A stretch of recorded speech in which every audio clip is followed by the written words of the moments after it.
The story begins with the image of a young man in a state of instability, clutching his head in frustration, his reflection appearing in a shard of broken mirror. He knows that name well, a name that cannot be controlled. He is a swordsman trapped in his own room, Fergus's eyes glinting red. That person is none other than the useless eldest son of Count Perdium. His name is Ghislaine Perdium. At this very moment, a man is trembling and gasping for breath, blood covering his face and his body riddled with wounds. He asks himself, "Are you telling me that a knight as skilled as I, the best in the north, was defeated by that worthless man?" At the same time, a hooded figure approaches, glancing at the knight and remarking, "Warm and pleasant, isn't it? I spent quite a lot of money on that trap." He carries a massive axe on his shoulder. Behind him a blazing fire roars, radiating scorching heat. Then he coldly asks, "Do you like this?" The northern knight grits his teeth, his eyes like bullets glaring ahead as he shouts furiously, "You are that worthless man, Ghislaine, a trap. Are you saying you knew my plan from the beginning?" He steps forward coldly and replies, "Not just that." The image of a group of people dressed in black with weapons and shields fully equipped appears. Along with that comes an affirmation, "I also knew how many of you there were, who the spy was, and who helped you bring reinforcements. I knew it all, like the image of a matryoshka doll, the small one hidden within the larger ones." Everything, even the old knight, was within his sight and grasp. Ghislaine affirmed, "I knew it from the start." The man bows his head in confusion. "Impossible. I always hid my strongest card." He continues to scream in rage, his eyes wide with disbelief at what he just heard. "How could you? How could a useless man like you dare?" Before the knight can finish his sentence, Ghislaine directly kicks him in the face, blood splattering along with a cry of pain. He looks down at the man lying on his back and shouts, "Shut up." Ghislaine threw his iron helmet to the ground, his voice full of defiance. "Go ahead and invade as many times as you want. Either way, next time I will be the one who wins, and the time after that, and the time after that, the result will not change." Behind that helmet stood a handsome blonde man. Ghislaine smiled and continued speaking to him. "Do you know why? Because I have already grasped every plan." The scene shifts to 1 year earlier, in the kingdom of Luthania, near the Perdium estate. A young man wakes up in a state of panic, his hands trembling, his breathing rapid as he asks himself, "What happened?" This man is none other than Ghislaine. He touches his neck, his face full of worry as he thinks, "Am I still alive?" Ghislaine's eyes widen in shock, his face pale as his mind fills with questions. "No way, just a moment ago I had." Images from the past flash back, his blood-stained sword flying through the air before plunging into the ground. In the distance, a bloody battle rages between two swordsmen. One of them is Ghislaine. He has been severely wounded, his head hanging low as he curses, "Damn it." Then he tilts his head back and screams in pain, a long slash across his chest where the sword cut through, blood spraying endlessly. The other swordsman steps forward, looking down at him kneeling there, smiling as he speaks mockingly. "So this is how it ends, Ghislaine Perdium, king of mercenaries and one of the 7 strongest on the continent." He too is one of the 7 strongest on the continent, the noble knight Idan. He stands there and declares, "So the war has ended." Idan points his sword at him and asks, "Any last words?" Ghislaine remains kneeling and replies, "No, only regret that I could not take my revenge." He looks up with eyes full of fury and spits out, "Go to hell, bastard." Idan looks down, frowning slightly, exhaling a breath as he sneers, "What an arrogant man." Standing there, Idan continues, "I never expected you to be the eldest son of the fallen Perdium family. You left your house after your sister's death, didn't you?" After a brief silence, Ghislaine looks up and asks in confusion, "How do you know that, when you are from another kingdom?" He answers calmly, "Of course I know. Long ago I exhausted myself tracing your trail." Idan laughs coldly and adds, "Because it was us. We were the ones who cooperated with the Delphine family to destroy yours." Ghislaine froze, his eyes wide open, the 2 words we kept appearing in his mind. He collapsed as he realized and wondered, are there others behind this besides the Delphine family? Idan stepped behind Ghislaine. placed his sharp sword on his shoulder and taunted. Then there is nothing more to explain. Anyway, you are about to die. You had better accept your fate. Ghislaine shouted curses. You bastard, I will never forget you. He narrowed his eyes and answered briefly. Very well. With that a sweetly sharp slash was delivered. Ghislaine's head was severed from his neck. Hot blood poured out tragically. Idun stood there with the coldness of an assassin. Back in the present, Ghislaine looked at himself in a tub of water, his hand still pressing his neck with an astonished look, wondering. In a moment he had cut off my head right then. Yet now I am still intact. Questions rose in his mind. Is this a dream? I myself am younger than before. Ghislaine glanced around. There was not a soul. He wondered, could I have been captured and used as an experiment for wizards or something similar? Those bastards. I will make them regret leaving me alive. Suddenly a voice from outside called in, making him startle. The person called him young master. The one who entered the tent was Ricardo. He was a soldier of the Perdium house. Please come outside, young master. I know you are awake. With customary caution, Ghislaine brought a knife to his throat and signaled silence. He carefully whispered into Ricardo's ear. I will let you live if you answer my questions. Ghislaine's eyes flashed coldly. His voice lowered threateningly. Or maybe not. Ricardo, sweatingly fearful, stammered the two words. Young master. He tried to ask back. Do you not think this is crossing the line? No means no. Ghislaine felt a bit puzzled inside. What is his reaction like when clearly he is being threatened? Then he asked aloud. Ricardo immediately pushed him away and replied with a frown. Earlier you were exhausted after your fit of rage and fell asleep right away. This made Ghislaine startle and wonder. What did I do? Ricardo raised his hand to his neck, looked back at him and asked in return. Have you forgotten everything after waking up? Just now you were furious and insisted on leading the squad yourself to sweep out the orcs. Ghislaine froze in place and exclaimed, the orcs. He still could not believe what he had just heard. What? I went mad. What nonsense is that? Ricardo paid little attention. He grabbed his gear and reminded. You should get ready. Everyone is waiting. Ghislaine still could not grasp the situation and continued asking. My gear? Are we going somewhere? Ricardo slung the travel bag over his shoulder, walked past him and answered. Where else? Of course to the Perdium estate. Ghislaine stopped short, his eyes glancing back with a huge question mark in his head. Then he turned and grabbed Ricardo by the shoulder, demanding. Say that again. Ghislaine's face suddenly grew loud again. Perdium? You mean the ruins of the Perdium estate? He stepped outside, stood on a rocky hill and looked into the distance, where the grand castle of the Perdium family stood tall, surrounded by homes and manors of the townsfolk. Everything was intact. Ghislaine felt puzzled inside. It truly is the Perdium estate, but why is it still standing? I saw it burn to ashes with my own eyes. Ricardo leaned in and whispered in his ear. Have you been tormented by nightmares? Who would call their own family fallen? You will be thrown out if the Count hears that. Ghislaine still could not believe what he was seeing. He pinched his cheek and wondered, am I dreaming? But after feeling the pain he realized, perhaps it was not a dream. Fragments of reality pieced together in Ghislaine's mind. First his face was younger. Next the territory and estate remained whole and magnificent. The image of Ghislaine standing amid the flow of time appeared. He realized that it meant he had regressed. When he was young, he held some resentment toward his family. Weakness born from insecurity brought him many troubles, and as time went on, more and more members of the family avoided Ghislaine. Unable to bear those criticisms, he decided to leave home. A few years later, Ghislaine became a mercenary, surviving countless battles, honing his skills, and beginning to build a reputation.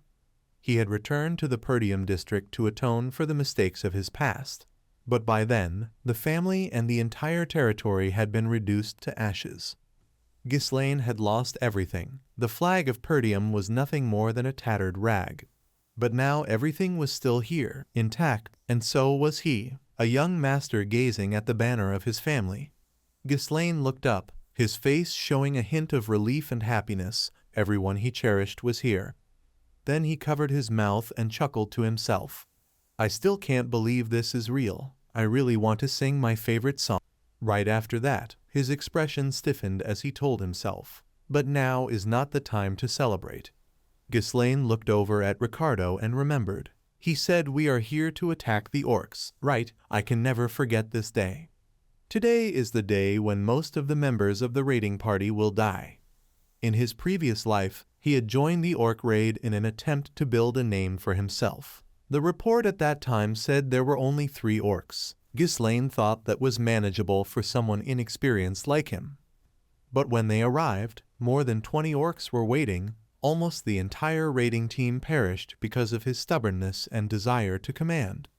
Now Ghislaine was tying up his arm and walking alongside Ricardo. Everything that happened could be changed, because those orcs actually had no tactics. The real question now was whether the others would trust him, since in their eyes he was just a useless man. Just as he was thinking, a watchtower shattered by something came flying toward them. It crashed right in front of Ghislaine with a loud thud, making him freeze instantly. The soldiers screamed in terror, "It's the orcs." They shouted warnings, "The orcs are here." And as soon as the words left their mouths, the 2 sides clashed. One side a horde of massive monsters wielding enormous axes and hammers. The other the Perdium family soldiers holding spears. Ghislaine was shocked and exclaimed, "Really, they arrived this quickly in my previous life." In the raging battle, the orcs attacked madly, their superior physical strength giving them the advantage. Soldiers were cut down and wounded, crying out in pain, blood everywhere. At that moment, the voice of the commander roared. From ranks, a man in blue armor rushed forward shouting orders. "Do not panic, form up." That man was Skovan, the commander of the raid. As soon as he arrived, he immediately clashed with a ferocious orc that tossed soldiers aside and blocked Skovan's advance. The commander frowned and cursed under his breath. "Damn it, we let our guard down, ambushed without any preparation, and their numbers are greater than reported. At this rate we will all die." Suddenly, a loud shout came from behind, startling him. "Commander." The voice warned him, "Behind you." At that moment, a savage orc with a massive axe was about to strike down. Then a hand grabbed Skovan's shoulder before his astonished eyes. Ghislaine threw him behind himself and charged straight at the orc's axe. The sudden action completely stunned Skovan. He frowned and turned to look, staring intently while muttering, "The young master." Meanwhile, the orc's axe was already descending toward Ghislaine's head, but his sword was raised, ready to strike back. The blade pierced straight through the orc's wrist, blood splattering. Immediately after, Ghislaine spun his body and twisted his sword, severing the orc's arm that held the axe, causing it immense pain. With just that single move, he managed to shock both the commander and the soldiers, leaving them completely astonished.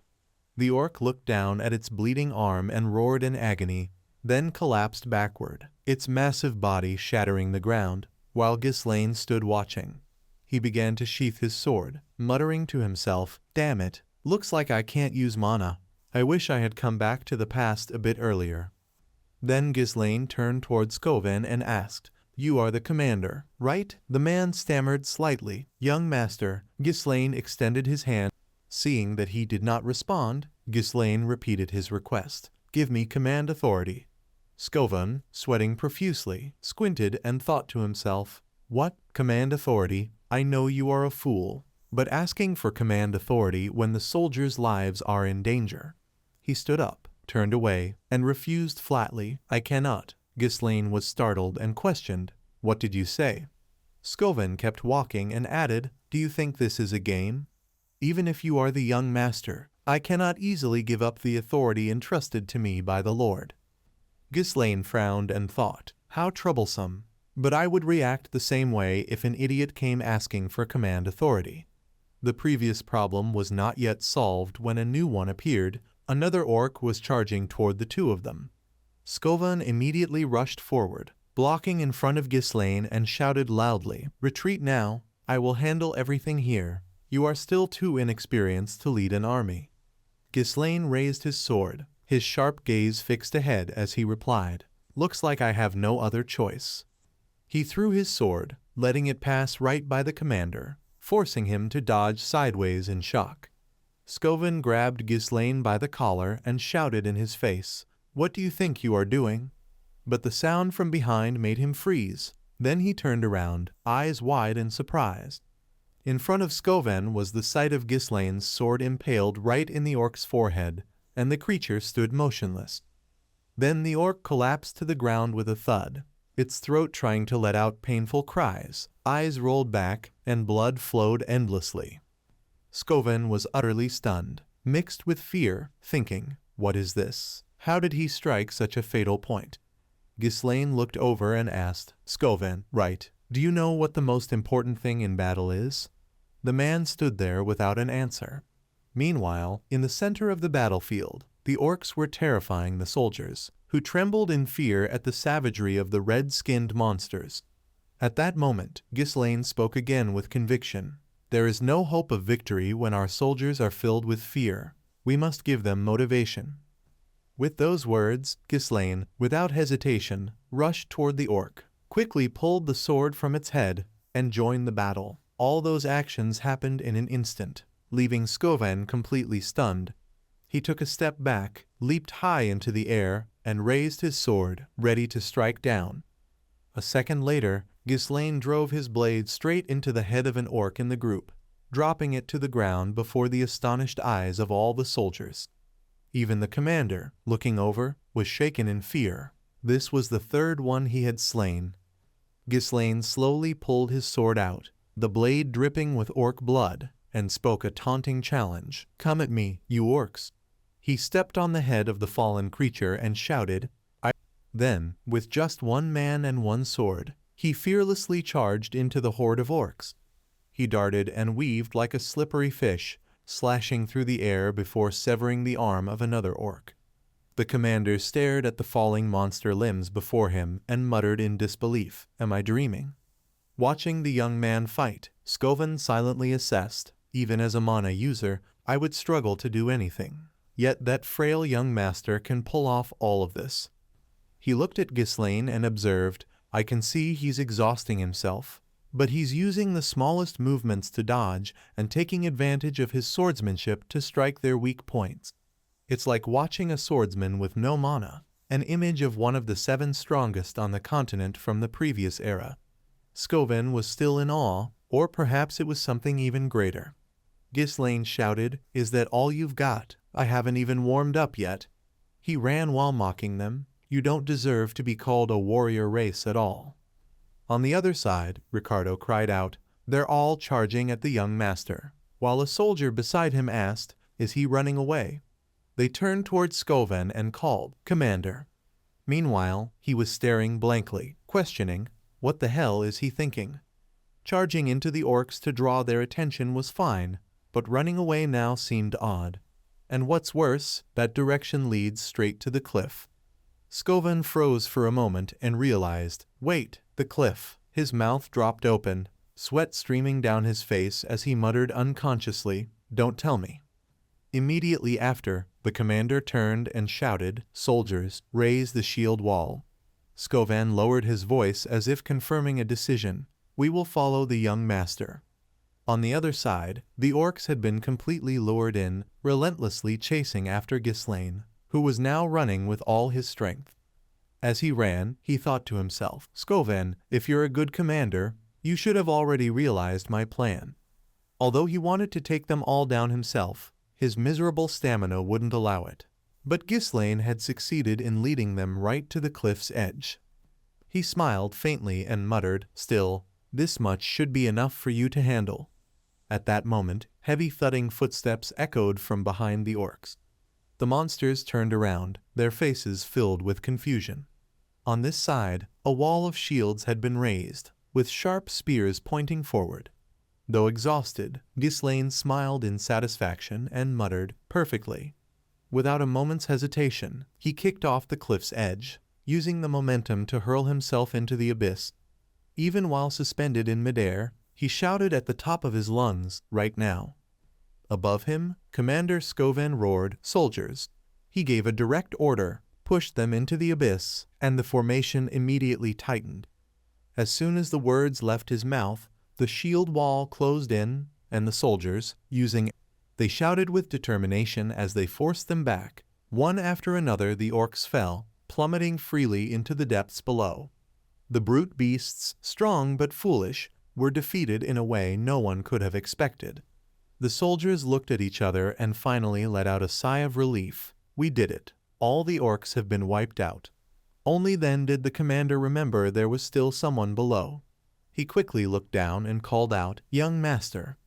Ghislaine had driven his sword into the cliffside, gripping it tightly to keep himself from falling like the orcs. When he saw Skoven, he looked up and smiled faintly in relief, which momentarily startled the commander. Skoven reached down and said, "Here, take my hand." But Ghislaine's hand holding the sword hilt was already slipping. He stayed silent for a moment before weakly replying, "I can't." Despite the shouts of encouragement from above telling him to hold on, Ghislaine let go and fell into the abyss. The commander and soldiers were stunned by what they saw, only able to cry out together, "Young master." Some time later, a little girl in pink appeared, her lips pursed as she repeatedly called, "Ghislaine Appa." He slowly opened his eyes, froze upon seeing her, and softly whispered, "Elena, is that you?" In the fragments of his memory, he saw Elena trembling and crying when their mother left. Her innocent smile as she thanked him for helping her with something. The times she shouted angrily, "What's wrong with you lately?" And even her words of reproach, "You're awful." Ghislaine stood there, staring at the fragment in his hand and said, "These are my memories of Elena." At that moment, the little girl's hand grabbed his arm tightly as she called out, "Appa, let's go together." Right then, Ghislaine jolted awake. He was lying there with a wet towel on his forehead, resting on a bed inside a small room. Looking down at his palm, he thought, "I'm still alive. It seems they managed to save me." Ghislaine sat up, removed the towel, and held his head as he muttered, "Was that all just a dream?" Immediately after, he began to feel pain spreading across his entire body. Ghislaine groaned, "My whole body aches, probably the consequence of pushing myself beyond my limits. But at least that pain reminds me I'm still alive." Just then, someone entered the room and called out, "Young master." The maid, holding a basin of water, looked both excited and relieved to see him awake. "Young master, you're finally conscious." Ghislaine blinked in surprise and asked, "Belinda, is that you?" She placed the basin on the table, exhaled deeply, and scolded. "Do you know how worried I was? Didn't I tell you already? You should have let the soldiers handle the orcs." Ignoring her words, he suddenly moved forward and wrapped his arms around her. Startled, Belinda asked, "What are you doing? Did I do something wrong?" To which Ghislaine replied, "No, I'm just happy to see you." His tutor, Belinda, had been by his side since he was a child, the only person who stayed with him despite all his foolishness. But after the fall of the family and her disappearance, he never saw her again. He had never imagined he would get the chance to see her like this. Belinda then asked, "What makes you so happy when we see each other every day, young master?" Ghislaine frowned, deep in thought. "I need to tell Belinda the truth." He then placed his hand on her shoulder, his tone serious. "Listen to me carefully. A disaster is about to strike Perdium." Belinda's eyes widened as she asked in shock, "What are you talking about?" Ghislaine spoke slowly, his voice trembling slightly. "The truth is, I died." He looked at her with sincere eyes and continued, "And I've come back to this life." Belinda gave an awkward laugh and replied, "Sure, I'm sure those orcs nearly killed you." Ghislaine tried to explain, That's not what I meant." But as she adjusted the pillow and blanket, she said, "Do you realize that it's you, not Perdium, who's in greater danger right now?" He stood there silently, listening to his tutor scold him without daring to argue, only thinking to himself, "She doesn't believe me. Maybe saying this won't help at all." After venting her frustration, Belinda asked, seriously, "What will you do if you're too injured to attend the festival?" Ghislaine widened his eyes in surprise and asked, "Festival? What festival?" She quickly replied, "Have you really forgotten? Lady Elena has been waiting for this day so she could go to the festival with you." With the photo of the two siblings sitting on the table, Belinda continued, "This will be a wonderful opportunity for the two of you to grow closer again." There was indeed always a festival held around this time every year. Ghislaine picked up the photo, looked at it, and said, "That's right." In his previous life, He never had the time to enjoy the festival because of all the pain and suffering he had gone through. Ghislaine then asked, "How long until the festival?" Belinda thought for a moment and replied, "Let me see. Since it's happening next week, you have about a week left." He repeated her words, "Only a week. That's the day that changed my life." Just then, someone else opened the door and called out, "Appa, are you in there?" The memories that had haunted his mind resurfaced, and now Ghislaine turned his eyes toward the door. The image of Elena in his dream, calling him to come with her, flashed once more. He looked at the moment he saw his little sister, Ghislaine ran out and hugged her tightly. This took Belinda by surprise as she looked on with astonishment. Elena blushed and exclaimed, "What's wrong with you? What kind of joke is this?" He smiled softly and whispered into her ear, "I missed you, my little sister." Elena immediately pushed Ghislaine away. "Let go of me. You're making my skin crawl."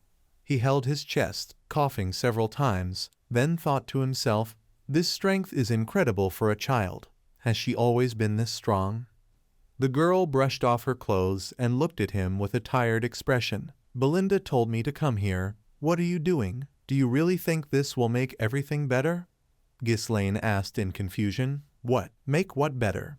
Elena recalled the time her brother had scolded her. Back then he had shouted in her face, "I told you to get lost because you're too annoying. Just feeling your breath disgusts me." Then she turned back to him and said, "Have you forgotten, after saying all that?" Ghislaine responded blankly, "Did I really say that?" He patted her head and apologized, thinking to himself, "In my previous life, I wasn't close to Elena at all. I was a complete bastard." Belinda was surprised and exclaimed, "He apologized first," while the little girl asked in disbelief, "I heard an orc took you down. Did you hit your head or something?" Their words and expressions left him completely speechless. Then Ghislaine tried to explain, "No, I really did kill all of them. Why do you keep implying I was the one beaten?" Suddenly the pain struck again. He clutched his chest as sparks of electricity flashed. Seeing her brother kneeling there, Elena rubbed her chin and sighed sarcastically. "Right. I'm sure you destroyed them all in that condition. You came back unconscious." After that, the two girls just stood there laughing in amusement. Ghislaine smiled happily and thought, "Everyone is just as I remember, and yet my past self wasted so much time on useless things." During the festival that would take place the following week, he had refused Elena's invitation to go together, using the excuse that the raid incidents made him uncomfortable, and that was the last time he saw her. Later, Elena's body was found torn apart along with her guards.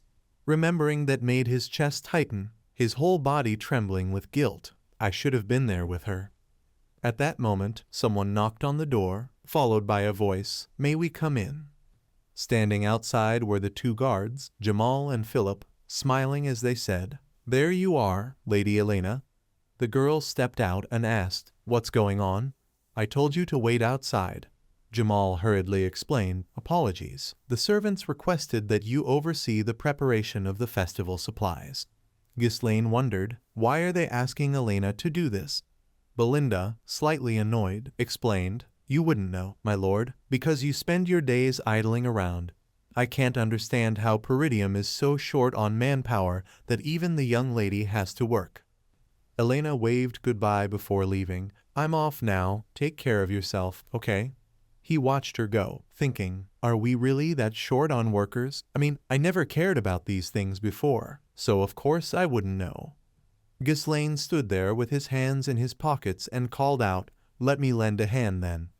The girl turned back with an innocent look after hearing those words. Once again, they were both astonished. Belinda was surprised. He volunteered to help, while Elena was doubtful. Did he really get hit on the head? The scene shifted to outside the mansion, where many stalls had been set up and nearly all the household staff had gathered there. They were startled by the loud voices of the young master and his sister. While Ghislaine wanted to help, Elena flatly refused. "Go away. Everyone will be too scared to work with you around." He looked puzzled and said that how you treat someone who wants to help. She immediately retorted, "The best way you can help us is by staying out of the way and not causing trouble." Ghislaine looked aside, thinking. Elena's body was found near the slums, far from the festival. Someone must have lured her there or forced her to go. To prevent that from happening, he needed to understand every corner of the mansion first. Just then, a man in armor approached and called loudly, "Lord Ghislaine." He glanced over and murmured, "That face?" An old man stood there, panting heavily and wiping sweat from his forehead. Ghislaine spoke up, "Old man Fergus, you're still alive." The man replied, "Still alive, thank the heavens." Then he hurried over, placed a hand on Ghislaine's shoulder, and said, "This humble servant, Fergus, came to see you the moment I heard about the orcs." Ghislaine brushed it off impatiently. "I don't want to talk about that anymore." Elena chuckled and said cheerfully, "You came just in time. He's been acting strange ever since he woke up. Please take him back to his room." Fergus happily complied, while Ghislaine silently blamed himself. His troublesome image from the past was now getting in the way. He held his head and muttered to himself, "It can't be helped. I'll have to figure out what's going on in this mansion over the next week." Then Ghislaine turned and asked, "There's a training ground in the castle that's been abandoned, right? Take me there." Fergus replied, "I'm sorry, my lord, the training ground?" "Whatever for?" Ghislaine answered indifferently, "To train."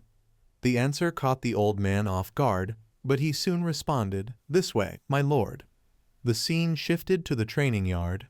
Ghislaine stood there, speechless at the sight before him. He murmured in awe, "Unbelievable, it's in better condition than I expected." He stepped down, glanced around at the weapons, and thought to himself, "This is the perfect place for me to train. I've never seen anything like this even when I was a mercenary." Fergus spoke up, "We've been maintaining it just in case you ever wanted to use these facilities." His face turned serious as he said in a low tone, "I'm certain what you're going through is only a passing phase." Ghislaine recalled and thought, "In my previous life, he lowered his head sadly, "So that's how it happened." He patted the old man's shoulder and said, "I need to live a long life, old man. Dying is a truly awful feeling." Fergus, puzzled, replied, "Forgive me, but you speak as if you've experienced death yourself." Ghislaine smiled, as expected. Ghislaine stepped into the yard and looked back. "Anyway, you can go now. I'll start my training." Fergus bowed and replied, "I'll be waiting outside." Ghislaine watched his retreating figure and thought, "It seems I've always treated those around me like enemies. And now, having returned and seen their smiles again, I realize I was nothing but a narrow-minded fool in the past." Standing there, he muttered to himself, "1 week. That's all the time left before the tragedy happens."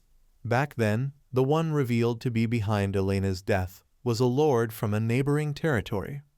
Because of that, Perdium was dragged into a war, leading to the downfall of the family. He closed his eyes. Elena's death was essentially the beginning of our family's destruction.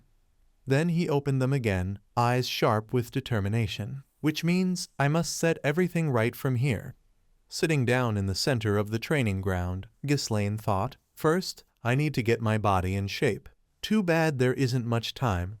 But at least he should be able to control mana." Ghislaine was regulating his breathing. Mana is a supernatural resource that helps humans surpass their limits. Right now around him were floating mana particles that could not be seen with the naked eye. Most people said that perceiving and absorbing mana was the hardest part, but Ghislaine could already do that even on a chaotic battlefield. First, he had to connect the floating mana particles in the air and gather them as if spinning thread. For someone like Ghislaine, who had gone through thousands or even tens of thousands of battles in his previous life, creating a mana core was like a child's play. He breathed and frowned, thinking, "But if it were only like that, I could not have become one of the 7 strongest on the continent."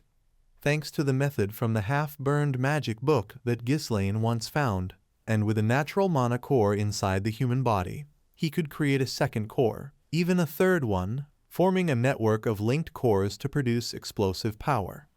After overtraining, Ghislaine vomited blood, groaning in pain. He bent down and muttered, 3 is my current limit, even though in my previous life I reached 5 cores. This method allows the creation of great power in a short time. but at the same time consumes a massive amount of mana, which makes Ghislaine keep bleeding. This was the reason he failed against Idun in his previous life. He led an entire group of knights to attack when Ghislaine had already exhausted his mana. If it had been a fair fight, he would definitely have won. Ghislaine raised his hand to wipe his mouth and muttered, "This is an unstable technique, but for now it is enough. I am young and have plenty of time." He stood up and confidently declared, "This time I will take your head, Idun, and all the bastards hiding behind House Delphine." Ghislaine's eyes were filled with resentment. "Those who contributed to the destruction of my territory, I will destroy them all." The scene changed to 1 week later, on the day of the festival. Ghislaine was adjusting his outfit. The belt was tightened. The sword was hanging at his waist. Everything was ready. He walked through the territory just like he had done in the past. The looks everyone gave him were still the same. Elena was standing there waiting, her innocent face calm and expectant, silently looking toward her brother. As soon as she saw Ghislaine, the little girl asked curiously, "You really came? What happened? You never show up in places like this." He immediately replied, "Well, as a member of Perdium, I should attend the festival from time to time." Elena looked at him with puzzled eyes and asked, "You have been acting very strange lately. I heard you did nothing but train all week." Ghislaine rubbed his neck and asked, "Is it wrong for the successor of a knight family to train?" The girl replied in surprise, "You never cared about these things before." Elena added, "You are the one who once said that father is annoying and that you wished you were already the Lord." That sentence pierced through his head like a bullet. The girl smiled cheerfully. "Anyway, I like how things are going now." Elena gazed into the distance, her eyes filled with happiness. "It seems the old you has come back." Those words made him treasure the present even more. Ghislaine looked around. He had realized something during the past week, because his actions had changed. The way people viewed Ghislaine and the future was also gradually changing. On the other side, Belinda was instructing the guards, "You two handle it yourselves. If the young master causes trouble, we really cannot let anything happen, especially when there are so many guests visiting." They replied in unison, "Do not worry, you can trust us." The general flow of events might be the same, but it was hard to assess the impact of Ghislaine's actions on the small details. Using information from the future wisely was his task. Ghislaine needed to respond to each situation effectively. He placed his hand on the pouch at his waist and affirmed, "My preparations are complete." The two siblings began to enjoy the festival. They stopped by a pastry stall. Elena started bargaining. Then she grabbed her brother's hand and pulled him along. After a while, under the family castle, Elena was sitting and complaining. "It was fun, but things are getting a little boring because it is the same every year. Is there nothing new this time?" Ghislaine thought to himself, "The festival is almost over, but nothing has happened yet. Could it be because I am staying with Elena?" At that moment, a voice called out, "Would you like to check the other areas?" Judging from the outfit, the man who approached was one of the guards. He reached out his hand and said, "According to a friend of mine, there are new events elsewhere. What do you think?" The girl asked back, "Really?" Then, without any suspicion, Elena took his hand and followed him with a bright smile.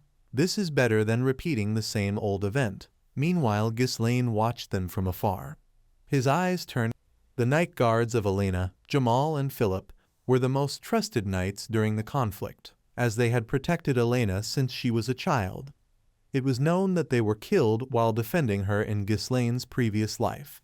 He looked sharply at them and assessed, "So it is you two, the traitors of the Perdium family." After a while, the two guards had led their young masters to an unknown place. Jamal spoke with excitement, "We have arrived." But strangely, in front of them was an empty courtyard, quiet and deserted, with only a few gentle breezes passing by. Elena looked around gloomily and asked in frustration, "What is this?" "There is nothing here. Are you sure there is supposed to be a performance in such a filthy place?" He scratched his head with an awkward smile and replied, "Maybe they are not ready yet." Jamal tried to explain, "I think everyone will arrive soon." The girl responded a bit angrily, "Do not joke with me like that. Who would want to perform in a place like this? Meanwhile, Ghislaine was silently observing everything. He quietly assessed everything was just as expected. At first glance, this might seem like a deserted street, but judging by the placement of the obstacles blocking the escape routes, they must have prepared beforehand. While lost in thought, Ghislaine was suddenly pulled away by his sister. "Come on, brother." Jamal called out from behind. "Milady, should we not stay to watch the performance, since we have already come here?" But Elena replied irritably, "There is no need. I have no intention of watching a performance in a place like this." Ghislaine, being dragged rather roughly, asked his sister, "Have you been training or something? How are you this strong?" That made the girl turn back and look at him in confusion. While she was distracted, Elena was stopped by the other guard. Philip stood there frowning with an unpleasant expression and said, "Milady, please wait a little longer." Elena looked up at him in puzzlement. She said, "You are all acting strange. What is wrong with you today?" Jamal approached, rubbing his neck and explaining, "Oh dear, I did not mean to scare you." He smiled dangerously, clapped his hands together, and continued, "It is just that a reasonable request has been made." Elena asked back, "A request?" Right at that moment, the sound of approaching footsteps echoed. A man wearing a cloak with a wide-brimmed hat appeared, followed by two others dressed in black cloaks. The man's name was Frank. He stood there and gave a compliment, just as expected. "Your work was very clean." Jamal turned around and replied, "Of course, we brought the young lady here as promised, so let us finish the deal now." Frank was startled when he noticed another person, not the eldest son of the Perdium family. "I don't recall asking for him to be brought here." Elena clung tightly to her brother, her body trembling with fear. Jamal replied. At that moment, Ghislaine finally spoke up. "Jamal, so you have betrayed us. Do you really think you can escape from this?" He exhaled lightly and smiled. "Why don't you worry about yourself first, young master? All we have to do after this is flee far away." He spoke openly with disdain. "We have grown sick of this poor land, tormented by savages." Jamal shrugged mockingly. "I'm quite sure there are others besides us who have abandoned Perdium, aren't there?" As soon as he finished speaking, Ghislaine flashed before him with his sword in hand, unleashing a sharp strike in the blink of an eye. Blood splattered across the long wound on Jamal's chest. His eyes widened as blood gushed from his mouth. The others were stunned. Frank remained composed but was still visibly startled. Jamal's body split in two and fell to the ground after the slash. As Ghislaine declared, "At least they never betrayed us." He turned around and asked Philip, "Don't you think so?" Philip quickly grabbed Elena, his other hand reaching for his sword as he shouted, "Jamal, that fool, how could a knight lose to an amateur like him?" Before he could finish, a sword flew toward him and pierced straight through his head. Before dying, his eyes bulged wide as he muttered only a few words, "Impossible." His body then collapsed heavily to the ground before the two Perdium siblings. One of the black-cloaked men behind Frank asked, "Are you sure that's the eldest son of Perdium?" While the other spoke curiously, "I thought he had no real combat experience or formal training." He replied, "Judging by his appearance, I am not mistaken." In Frank's mind, he thought, although they were ambushed unexpectedly, he immediately killed two knights, using only mana attacks. Elena trembled and looked up asking, "Brother, what was happening?" Ghislaine remained silent for a moment without answering. When the girl called him brother once more, he suddenly struck lightly at her neck. Elena fainted. Ghislaine slowly laid his sister down and softly said, "Rest a little." From behind, the voice of a stranger rang out, "Thanks for helping us handle things, eldest son of Perdium." They stepped forward and continued, "You are nothing like what I was told. We planned to deal with those two ourselves." Frank took out a pipe and asked, "Did you hide your true skills?" He gently drew his sword up and asked him back, "And does that matter to you?" Ghislaine glanced to the back and realized there were three people. He silently assessed, the two beside him are insignificant, but the one standing in the middle emits mana at a completely different level. Ghislaine began to gather mana and intended to finish this quickly. He stepped toward them and said, "Let me ask you one question. Who is behind ordering all of this? Frank replied coldly, well, is it necessary for someone about to die to know that? Ghislaine, as he had predicted the answer, barely murmured, I know you will not speak easily. It is fine. He slowly raised his mana-filled sword and declared, slowly you will want to confess too. The man behind spoke up asking, should we cut off his head? Frank answered, no, capture him, then break each of his limbs so that he cannot help but go mad. Frank laughed and continued, he must writhe in pain so that the form becomes perfect. The two companions immediately charged at Ghislaine and simultaneously said, yes, sir. He also quickly entered the combat stance and took out a small firework he had prepared and held it in his hand. Then he immediately threw it quickly toward the two men in black. One of them squinted and realized fireworks. Before he could react, a slash appeared. The firework was cut in half, and there was a wound in the center of his chest. A sudden and precise stab down to the centimeter. The remaining man saw his comrade fall and immediately charged forward shouting, what a shallow trick! But Ghislaine timely brought his sword behind him and blocked that slash. His eyes flashed as he glanced at him, then with his other arm he looped around and locked his sword. With another swing Ghislaine successfully seized the black-cloaked man's weapon. Then he immediately launched a slash that severed his head from his neck. Suddenly something struck down from behind, making him alert. Frank had launched a surprise sneak attack, but Ghislaine had also timely used the weapon he had just taken to block the blow. He looked at him startled, thinking, this guy blocked my attack in that stance, and it was a perfect ambush too. At the same time he quickly turned to the side preparing for a counterattack. Ghislaine unleashed a sharp upward slash toward him. The pipe was cut in half and blood appeared on Frank's neck. The pipe clattered to the ground. But at that moment a sword was suddenly descending before Ghislaine's puzzled eyes. Once again he timely raised his paired swords and blocked in time. Frank exhaled and smiled in admiration. I am truly surprised. If my mana were weaker, perhaps my head would have been cut off right now. Ghislaine trembled slightly from the force of that slash and wondered how he survived a strike to the neck. Had he concentrated mana around his neck to Frank gripped his sword tightly, simultaneously channeling a considerable amount of mana into it, and at the same time showed curiosity. I do not know where you learned such strange swordsmanship. He attacked while asserting, but you cannot defeat me with such weak mana. Frank laughed loudly with self-satisfaction and shouted, you will die here. In response, Ghislaine wore a mysterious smile. He showed no fear at those threats. Frank was slightly startled when he saw that smile. Ghislaine twisted his body back to avoid the strike.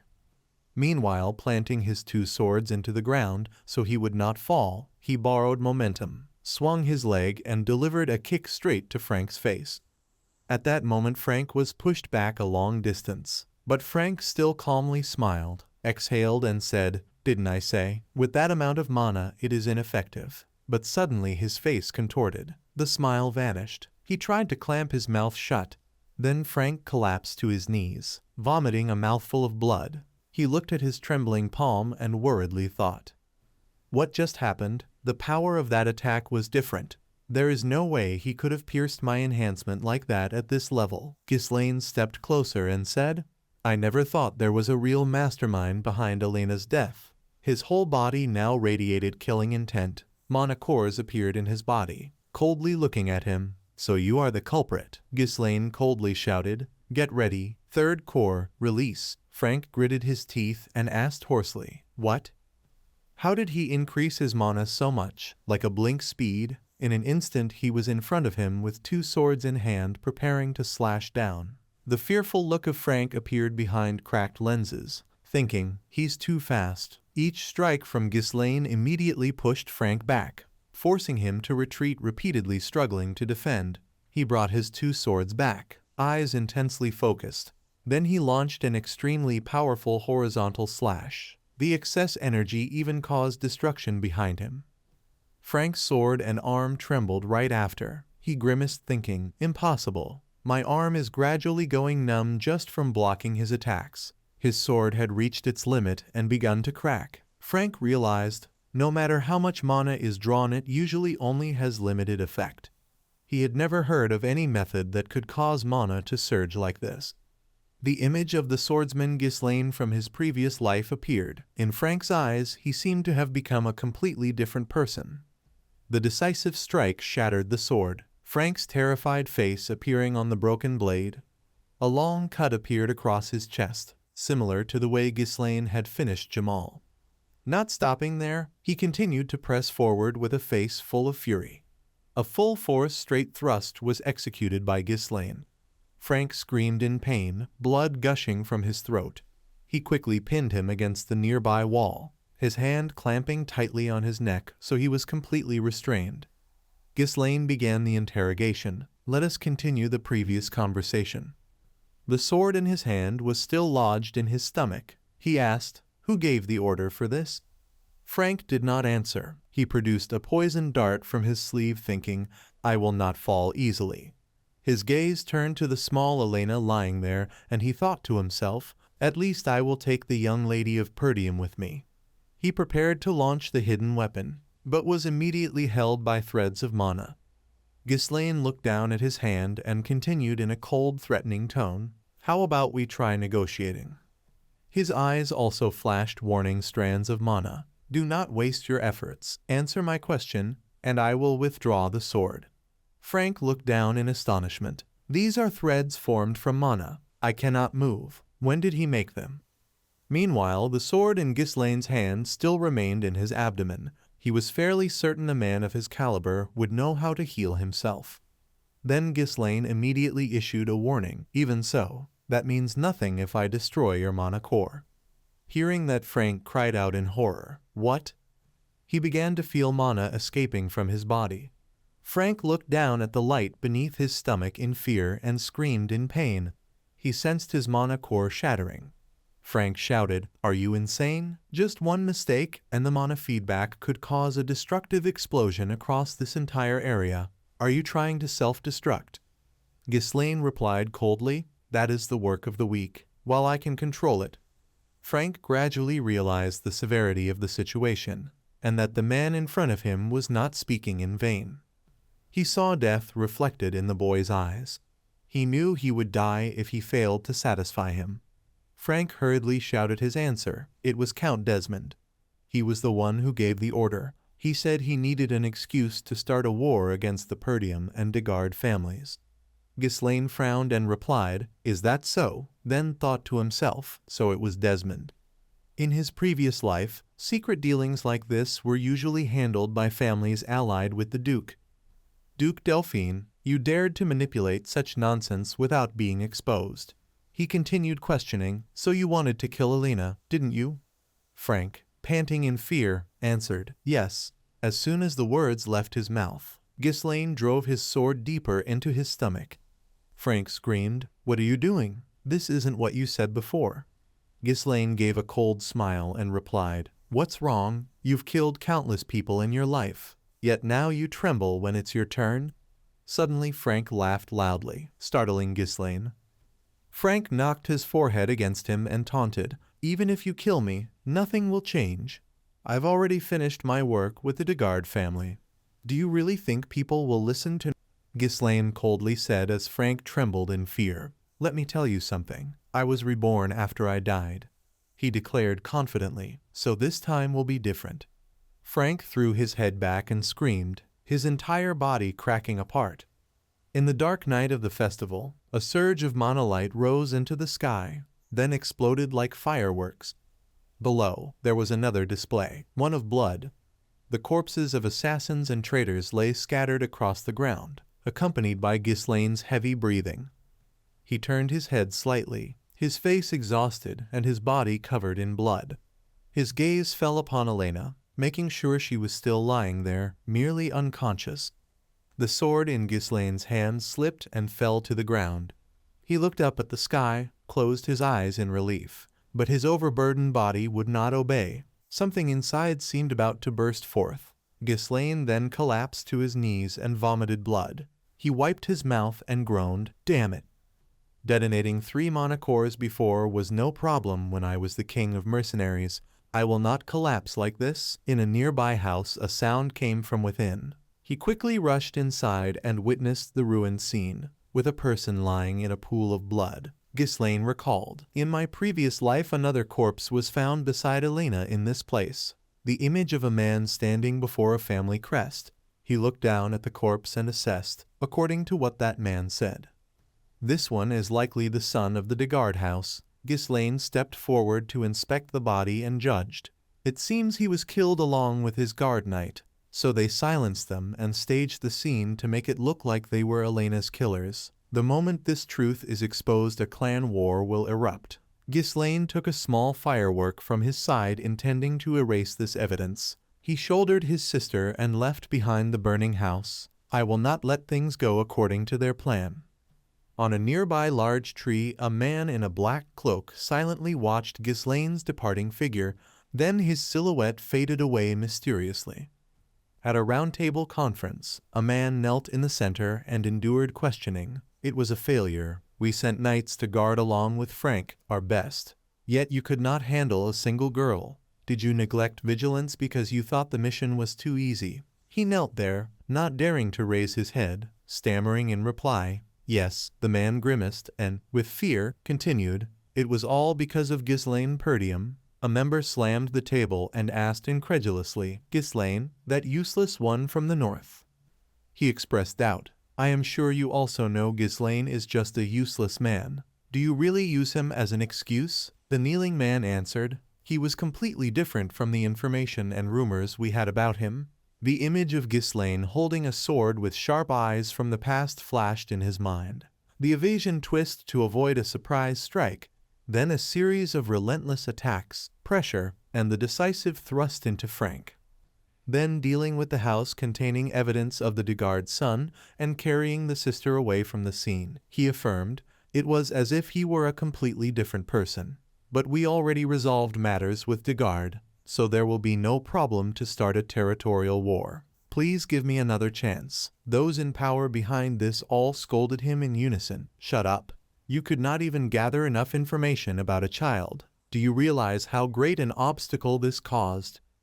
You could not complete a simple mission. Yet you ask for another chance. Eliminate him. In the middle of the room, a man sat in a chair under the halo of light streaming in from outside. He complained, too noisy, then directly asked the assassin, what kind of opportunity do you want? He declared, I will remove Ghislaine Perdium. The same old question echoed. How? He answered, I will create a natural one-on-one match, and I already have a name in mind. Everyone wondered who it was. The assassin replied, his name is Cain Loges. He is famous for swordsmanship based on strength. Though young, he is the embodiment of power. I can confidently say no one in the north can match his strength. The assassin added, moreover, Cain is Ghislaine's cousin, so I am certain there is no need to force them to meet. It sounded convincing, and the entire room fell silent. The leader continued to ask, what if you fail again? His cold, sharp eyes stared straight at him. There will not be a next time, the assassin replied. I will not disappoint you. The scene shifted to the training hall of Perdium Castle. Fergus entered. Sorry, young master, it is almost time for the meal. A mana sphere with an unpredictable trajectory flew through the air. Like a string, it instantly wrapped around the hilt of the sword standing beside the door, surprising Fergus. Then the mana thread was immediately retracted, and the sword now rested neatly in Ghislaine's hand. Ghislaine moved the sword gracefully and said, all right. That is enough. After that, he noticed his presence. Ghislaine spoke. Old Fergus. The man immediately bowed and apologized. You were too focused on your training. Then Fergus seriously asked, how did you just do that? Ghislaine released the sword and held it with the mana string in his hand. Then asked, you mean this? He replied, the mana string. It uses mana like a thread. Ghislaine recalled, in my previous life, I used it all the time. But with my current level, I need to make my mana core explode to use it like before because I lack mana. But if I only create one thread to consume less mana, I can still use it even with little mana. Fergus frankly shared, I thought I had trained mana for a long time, but I have never seen anything like this. He thought to himself, just recently, He could not even use mana, let alone train it. How could he think of using mana this way? Fergus said he came to see him because he had something to say. Ghislaine looked curious and asked, "What do you want to say?" Fergus bowed his head sincerely and said, "Thank you for protecting the young lady." Ghislaine replied, "You are thanking me? That is simply what I must do. Let's go eat." The Perdium family mansion, a few days later. The festival was postponed, which was completely reasonable because a knight protector had tried to betray and sell the young lady to the enemy. Elena sat at the dining table, pouting with slight frustration and said, "Everyone thinks I am lying when I say that you were the one who saved me." She insisted, "You should go say something to them." Ghislaine brushed it off. "It is fine, they will not believe us anyway." Belinda clenched her fists in anger and shouted. "It was Jamal and Philip who tried to kidnap the young lady, right? Those bastards. I knew they were perverts." Elena could only sigh and softly call Belinda's name. He gently looked at his little sister in front of him, feeling relieved that Elena was still alive. He had been able to prevent a war from breaking out, but he knew for sure that they would not give up. Ghislaine was filled with thoughts. He could not keep stopping them alone. He needed to build a military force. At that moment, the maid brought the food. He reached for the knife and fork and thought to himself, "I must get more involved in politics to make that happen." When the lid was lifted, there was a piece of bread on the plate. Ghislaine was a bit puzzled. "Belinda, why are we eating dessert first like this?" She replied, "Dessert? What dessert? You know our situation." From outside came shouting, "Compensation." A middle-aged man yelled, "Compensation for the damage you caused by canceling the festival." At the same time, many townspeople came to protest, shouting in unison the word compensation. They pointed inside and demanded, "Come out! Are you drowning in money or what?" The guards, frightened, tried to calm them down. "Please stay calm." Ghislaine poked his head out the window and asked in confusion, "What the hell is going on?" Belinda replied, "I knew they would do this." She explained, "You know, our district is full of merchants who make a living from the profits of the festival. Right, last year they were satisfied enough. But since the festival was cancelled after only one day, it is understandable that they are angry." Ghislaine asked worriedly, "Is the situation of the district that bad?" In his mind, he thought, "This is bad. They will only become more aggressive if I do nothing." Ghislaine turned and ordered, "Old Fergus, what are the soldiers doing? Send them down to calm that crowd." He smiled and replied, "We have no soldiers." The answer left him utterly shocked.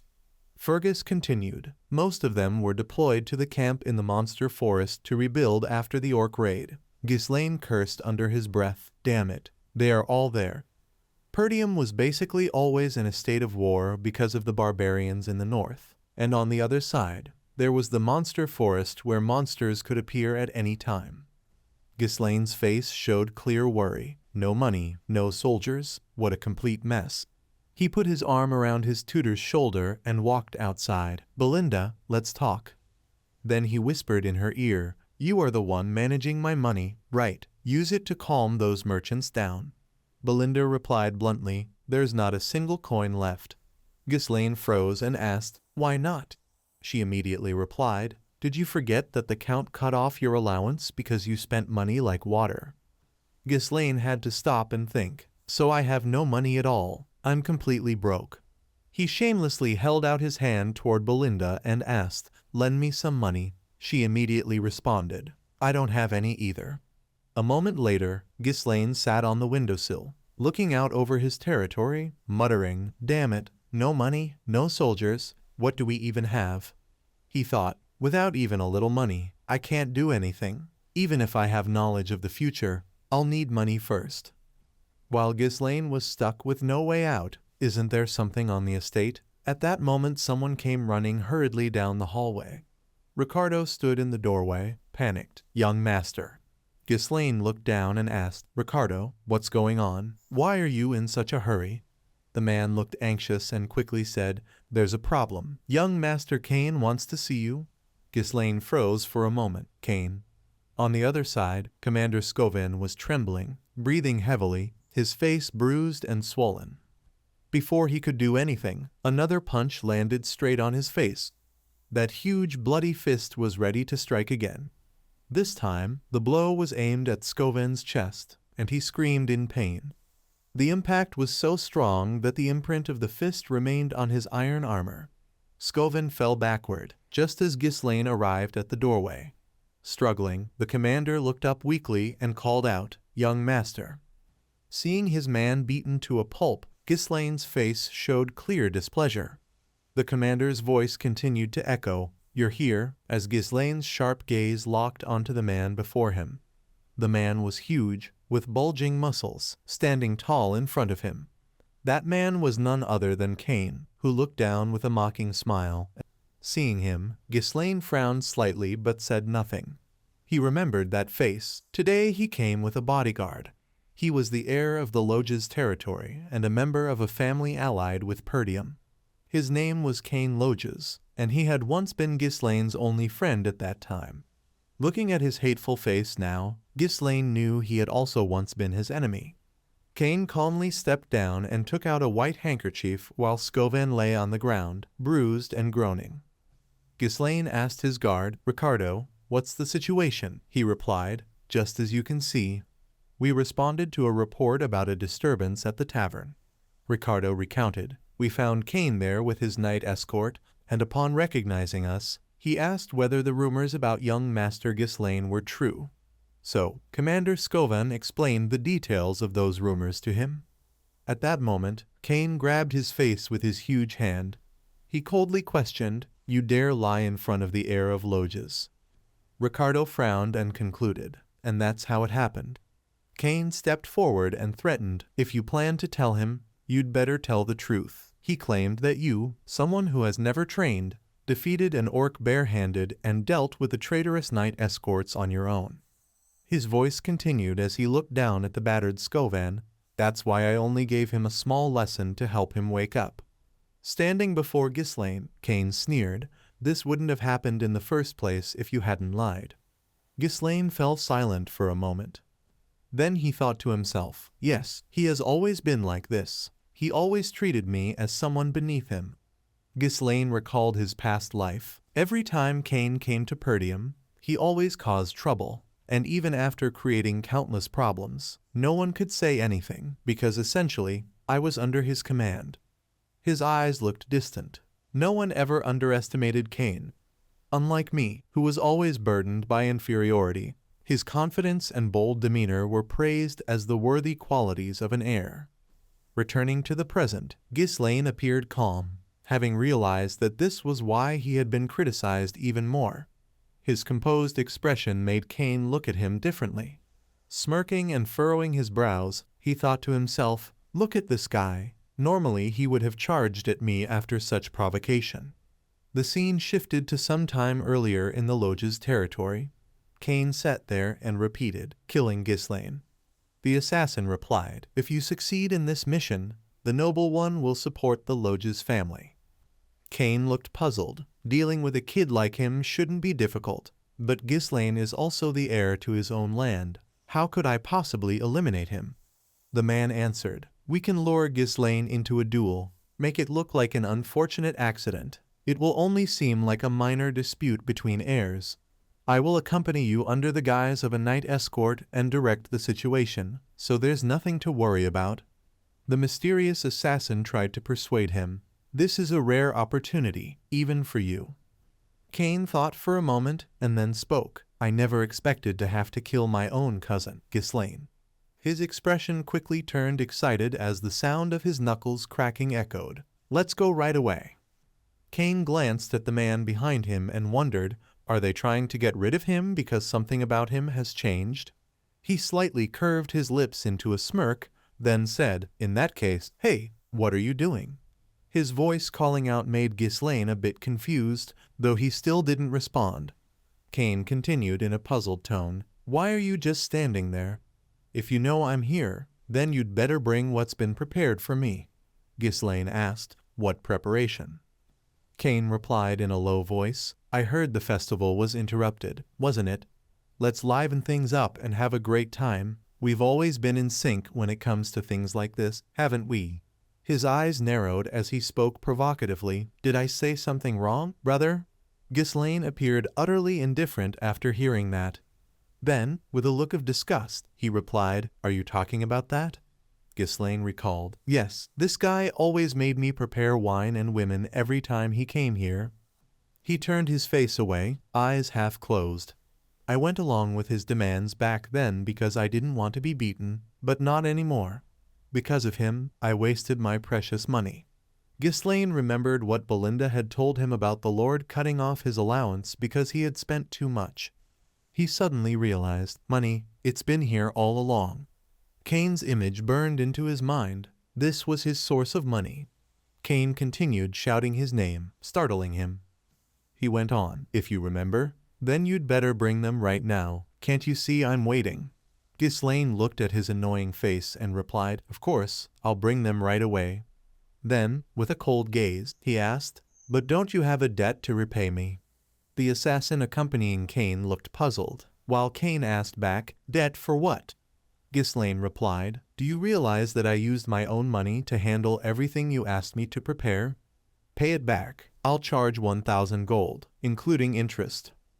Cain was taken aback, exclaiming, What, 1,000 gold? All that shouldn't even be worth 100 gold.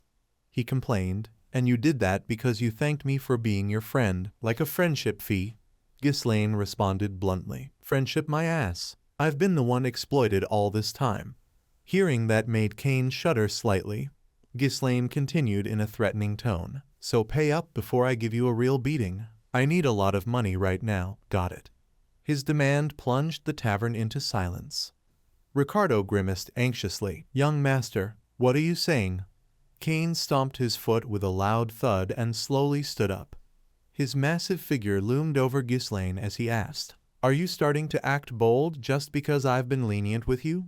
Cain lowered his head slightly and mocked. It seems you think you've actually become stronger just because you spread a false rumor that you defeated a knight. You're nothing more than a parasite clinging to this land. He clenched his fist and continued, That is why everyone in the north calls you a bully, when all you do as the supposed heir is spout nonsense. Ghislaine stood there without reacting. This guy must have chosen death. He tilted his head slightly and easily dodged the unexpected blow. Cain angrily cursed, You brat, while Ghislaine stooped ready to counter.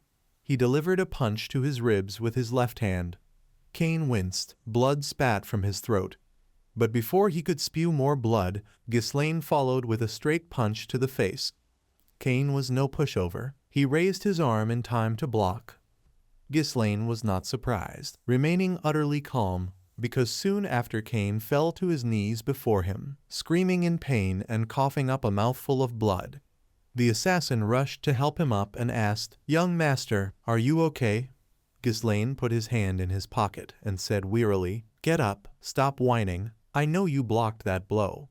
The disguised guard suddenly shouted reproachfully, Back off, Ghislaine, what do you think you are doing? The tavern crowd buzzed. What is this? Did Ghislaine just beat Cain? Did anyone see it clearly? He glanced coldly at them and then smiled smugly. So you want to play like this? Cain smiled and whispered to the assassin behind him. How did you like my performance? The assassin smiled back. Excellent. The stage was perfectly prepared to make everyone believe the fault lies with Ghislaine, enough to justify a duel. Cain reached into his coat to take something out, thinking with calculation. Of course, this is a rare opportunity to gain strong backing. I must ensure this time it leaves a deep impression.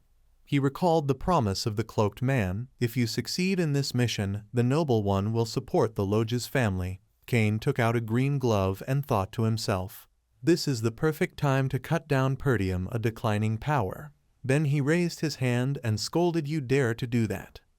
After besmirching the dignity of the nobility with lies and attacking me just because I was trying to verify the truth, Ghislaine, I challenge you. Before he could finish, a second glove was thrown straight into his face. Ghislaine stood there and declared, I challenge you, Cain Lodges. Then he turned and spoke, The reason you insulted me, the heir, in front of the people of Perdium and attacked my knight, defaming the nobility. Ricardo, who was sitting there tending to his commander, looked over.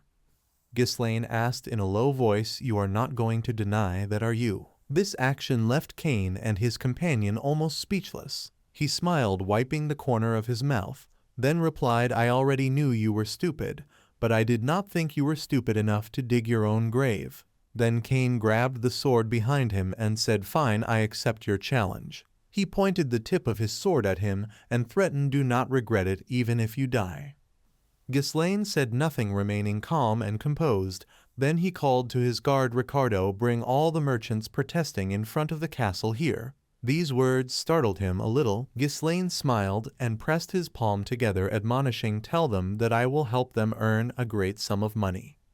The festival was suddenly cancelled. The atmosphere that had reached its peak suddenly cooled down, leaving some visitors unable to return because of regret.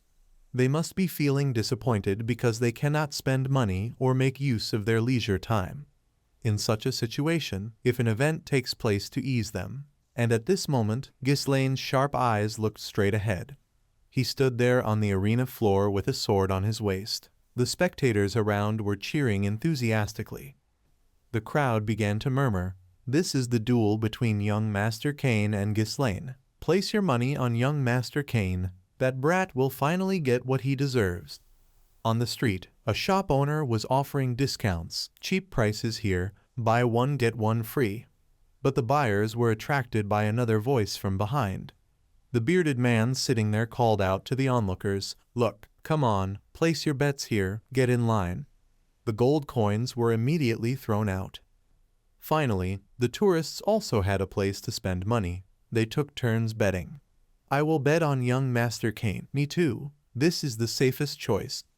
In the arena above, the sword was thrust straight into the ground by Cain. The sword was almost as long as his body. Cain questioned, How dare you turn a sacred duel into such a marketplace scene? He showed disdain, with his tiny eyes looking toward Ghislaine to remind, Let me make it clear before starting. My sword will not stop even if you surrender. He appeared completely calm when he heard this. His expression did not change, and he did not respond to him. Ghislaine thought to himself when recalling the scene of Cain being provoked by the man beside him, That's right, and that must be what he is aiming for. At this time, he spoke back, Then, since it seems enough people have gathered, let's begin. Suddenly, from below, dark, the man in the cloak suddenly spoke up to stop. Wait. He stood out and commented, I don't think a proper bet can take place at this speed. This made the people there a bit confused. The bearded man holding the betting paper raised it up and announced, So then, no one is betting on Duke Ghislaine, right? So? He immediately glanced down at the betting table and still kept his silence. The audience continued to murmur, Frankly speaking, the result is already too obvious that the brat has no chance against young Master Cain. Someone bring in a fool stupid enough to bet on the other side. Cain smiled disdainfully. Well, even the market has passed you by. While they were making sarcastic remarks, Why don't I change the content of the bet? Let's change it to see how long he can endure against young Master Cain. At this moment someone was walking over. A large bag of money was slammed onto the table, making the bearded man extremely astonished. He, in a shabby appearance covered with injuries, spoke in a low voice, I will bet on Duke Ghislaine. On the stands, he smiled with satisfaction. Immediately after, a larger bag of money was placed on top. Elena crossed her arms in front of her chest and said, I also want to bet on my brother. Scovan and Ricardo stared in astonishment. This was something they had never expected. Above, Ghislaine also froze, looking down at his sister in surprise. The crowd in the marketplace shared the same expression. They exclaimed, Lady Elena. The girl asked, This should be enough, right? Belinda beside her reminded, Remembering that I advised you not to do this. The bookmaker opened the money bag to check and replied, Yes, this is enough. Dark stood there looking over with a displeased expression. In the arena above, Cain continued to complain, making me wait all this time, such a waste. At that moment, the announcement sounded, Then, get ready. Ghislaine spoke, You know, I'm older than you. After all, it would be a bit strange if I were the one to strike first, right? Cain exclaimed, What? On the opposite side, he began to draw the sword from his waist. Then he spun it skillfully in his hands. Ghislaine swung the sword downward, his demeanor full of confidence. He spoke coldly with a disdainful attitude. "Coming at me." Cain froze. This provocation made him somewhat angry. He pulled out his sword, took a fighting stance, and replied, "Don't you think it's too late to act like an adult now?" The announcement of the duel began to echo through the market. Cain stomped his foot on the ground to gain momentum, then immediately leaped into the air. His massive body was now soaring high. With the large sword raised and ready to strike down, Cain unleashed a slash aimed straight at where Ghislaine was standing. He lifted his sword to his face to block it. A flicker of worry appeared in Ghislaine's eyes as the sword stopped right in front of him. Cain glared and shouted, "You have lowered yourself too much just to save face." He pulled his sword back, adding more force that pushed Ghislaine backward. Cain gripped the blade by the hilt and thrust the pommel straight toward him, but Ghislaine quickly swung his sword behind his back and bent down to dodge. Despite his massive frame, Cain's movements were incredibly swift. He pulled his leg back, then immediately unleashed a powerful kick. Ghislaine leapt to the side to evade, causing the ground where he had just stood to crack open. The crowd shouted loudly, just as expected, "Truly young Master Cain. He will not withstand even a single blow from him." Cain smiled smugly with satisfaction, looking at Ghislaine with contemptuous eyes. Ghislaine remained calm, silently assessing him. "Looking at this guy." Outside the arena, Belinda grew anxious. "What should we do?" "My lady, we have to stop them right now." The others remained silent. Dark stood there with a smirk, thinking, "It's too late. No matter who the opponent is, once they decide to fight Cain, they have already fallen into his trap."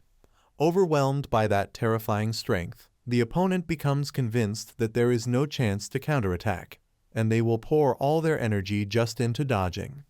Eventually, the opponent exhausts themselves, and after only a short while of evasion, they expose an opening. And then everything ends. Cain always wins that way. Returning to the current battle, he continuously unleashed attacks toward Ghislaine, but the latter swiftly dodged them all. Cain smiled and said, "You are still as nimble as ever. It seems your skills have really improved since before." He spun his sword skillfully, then gripped the blade with his bare hand. Cain struck down with tremendous force and continued, "Makes sense. You were always good at running away since the old days." Ghislaine hastily swung his sword to his side to block. Cain tightened his grip on his sword and roared as he gathered strength. He then pulled his arm back, and the sword's pommel quickly hooked onto Ghislaine's back, startling him for a brief moment. He swung his arm forcefully, sending Ghislaine flying into the air. The spectators widened their eyes and mouths in shock, while Ricardo called out anxiously, "Young master." Dark stood there smiling in satisfaction, thinking, "It's over. Ghislaine, die." Ghislaine's body was falling freely toward the edge of the arena, and the people standing there looked up at him. Ghislaine said nothing, his gaze fixed on Cain, who was still gripping his greatsword tightly. Ghislaine's foot pressed down, and his voice rang out, "I wanted to go easy on you." He bent his body forward, ready to charge, and continued, "But you've crossed the line." In an instant, he appeared right in front of Cain, his eyes flashing with light, and the sword in his hand was already swinging. A streak of light appeared on Cain's abdomen as Ghislaine, after closing the distance, swiftly slid behind him. Cain's eyes widened as he turned his head to the side. Dark, standing below, began to worry. Cain steadied himself by channeling mana into his legs. Ghislaine's face darkened, and he exhaled softly in relief. Standing upright, he commented, "Such foolish swordsmanship, truly the work of an arrogant swordsman. You must have thought yourself the strongest just because your opponents cower when you display even a fragment of your power." Gripping his sword tightly with both hands, Ghislaine continued, "Let me open your eyes." Upon hearing that, Cain grew so enraged that veins bulged across his face. He swung his sword again and shouted, "Oh yeah, and how do you plan to do that?" Ghislaine quickly lifted his leg, kicking directly at the hilt of Cain's sword, stopping the downward slash mid-swing. Then Ghislaine jumped up, kicking Cain's arm and using the momentum to spin multiple times. A series of strikes landed across Kane's body, from his back to his arms, and finally his waist. Kane, still roaring madly, swung his sword wildly to show off his power. His thrust was easily dodged as Ghislaine leaped aside. Immediately after, Ghislaine stepped on the sword, pinning it to the ground, leaving Kane stunned. Almost instantly, taking advantage of his opponent's weapon being neutralized, Ghislaine prepared to deliver the finishing blow. A slash cut cleanly across Kane's neck, leaving him completely frozen, unable to react. Once victory had been decided, Ghislaine stood there calmly. Kane's body was now covered in wounds, and only then did the blood begin to flow. The audience stood in stunned silence, unable to utter a word. Some gasped in disbelief, unable to comprehend what they had just witnessed. A moment later, the crowd erupted. What was that just now? Duke Ghislaine has improved so much. Wait, could he actually win this fight? Damn it. I bet all my money on young Master Kane. Elena stood with her arms crossed proudly, saying, "See for yourself," while Belinda's eyes widened as she looked up. Scovin squinted at the stage in astonishment. Dark's eyes glowed, veins bulging on his temples, his expression mixed with worry. He observed Kane and assessed, the wound is shallow, though he could have cut deeper. Did he hold back on purpose? Kane frowned, questioning himself. How could that brat display swordsmanship of that level? Ghislaine still stood there radiating confidence, having just defeated a formidable opponent. He cast a cold glance toward Kane without saying a word as the crowd gradually fell silent. Then, Ghislaine tossed his sword aside, leaving Kane utterly confused. The blade spun across the floor as Ghislaine's voice echoed, "A skill gap like this isn't entertaining enough." Standing tall, Ghislaine declared, "I will fight barehanded from now on." His words were a blatant insult to his opponent. Kane furrowed his brows and shouted angrily, "What?" Ghislaine stood before him and replied, "I think I should take this opportunity to teach you a lesson." He rolled up his sleeves. After a moment of contemplation, Kane spoke with a puzzled look and asked, "Educate me then?" Ghislaine rolled up his other sleeve and stepped forward, replying, "Yes, you do not seem to handle my swordsmanship very well, so I will take this disadvantage. Fight barehanded. You will do it better." He looked down and affirmed, "Instead, I will bet an additional 2,000 gold, double the original amount, on my victory."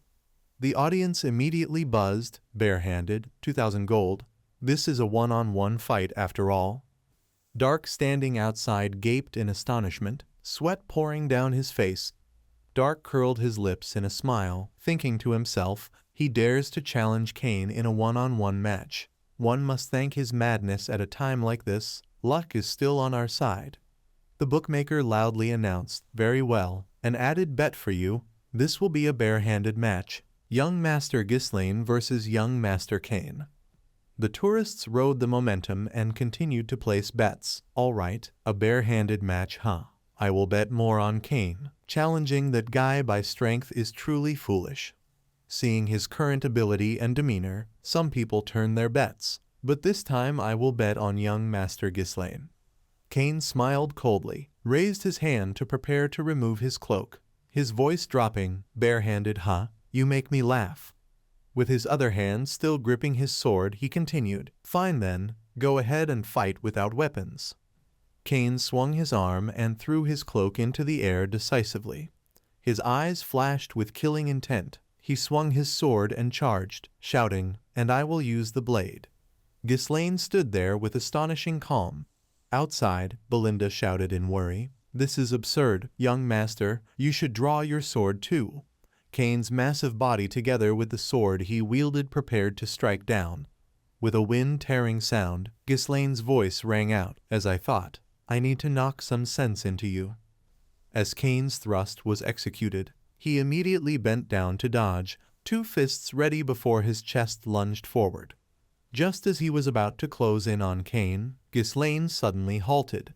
He pushed off the ground to change his attack direction. His figure glided lightly to the right, moving so fast it almost created an afterimage. He delivered a powerful punch to Kane's right leg, causing him to grimace in pain. Ghislaine's eyes sharpened. his left hand pulling back into position. He threw an uppercut straight from below, aiming at Kane's chin. A cracking sound echoed as Kane's head snapped upward, blood spraying from his chin. Immediately after, he dropped to his knees, face bent down in agony. Terror filled his mind. What? How could his punch move in such a strange way? Outside, murmurs of astonishment spread. Unbelievable. Young Master Ghislaine might actually win this fight. Calmly looking down, Ghislaine demanded, "Stand up. I have not even started yet." Kane clenched his teeth in fury, blood still streaming from his chin and mouth. The anger and mocking from the crowd only made him more ferocious. He charged at Ghislaine again with his sword in hand. A series of slashes came one after another, but with his agility, Ghislaine easily evaded them all. Kane muttered to himself, remembering. Meanwhile, Ghislaine smoothly grabbed Kane's arm and spun, throwing him off balance and down to the ground. He followed with a knee strike to the ribs, sending Kane's massive body upward. Kane's eyes widened, and he screamed in pain. Then came a flurry of punches as Ghislaine struck all over his enormous body. With each blow came Kane's groans, yet in his mind he held onto one thought: I must kill you, to protect the future of the Lodge's family, because of Dark's promise to him.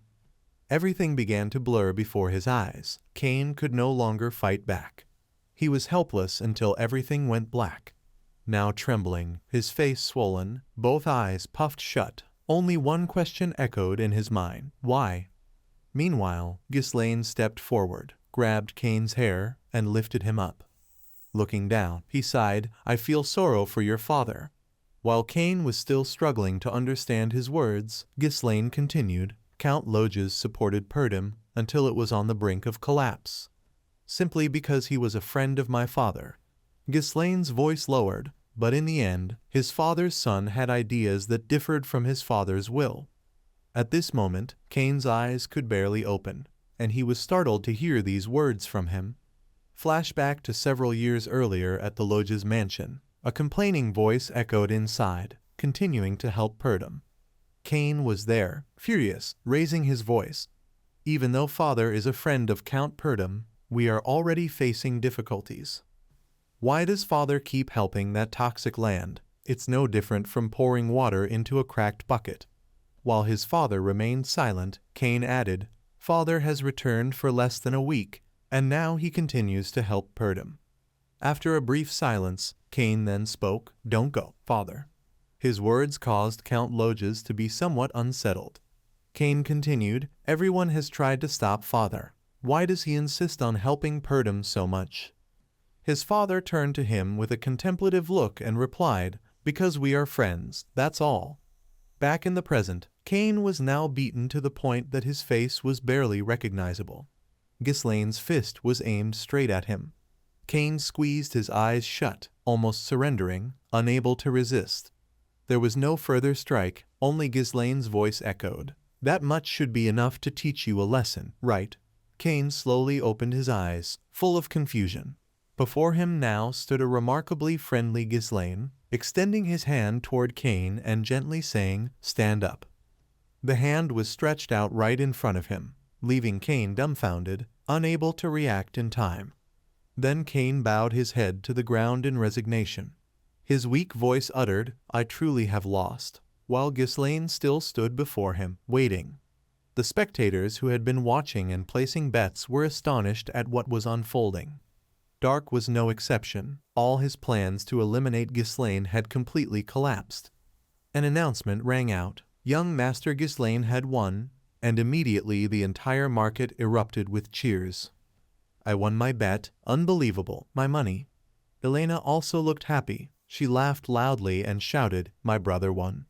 Everyone was satisfied. Only Belinda widened her eyes in disbelief. At that moment, amidst the cheers of the crowd, Dark suddenly jumped onto the arena.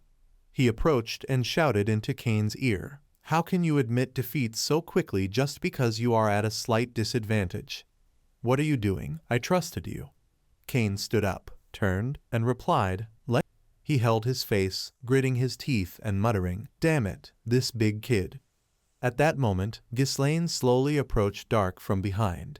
He smiled and asked, "Now, I have to do what I need to do, right?"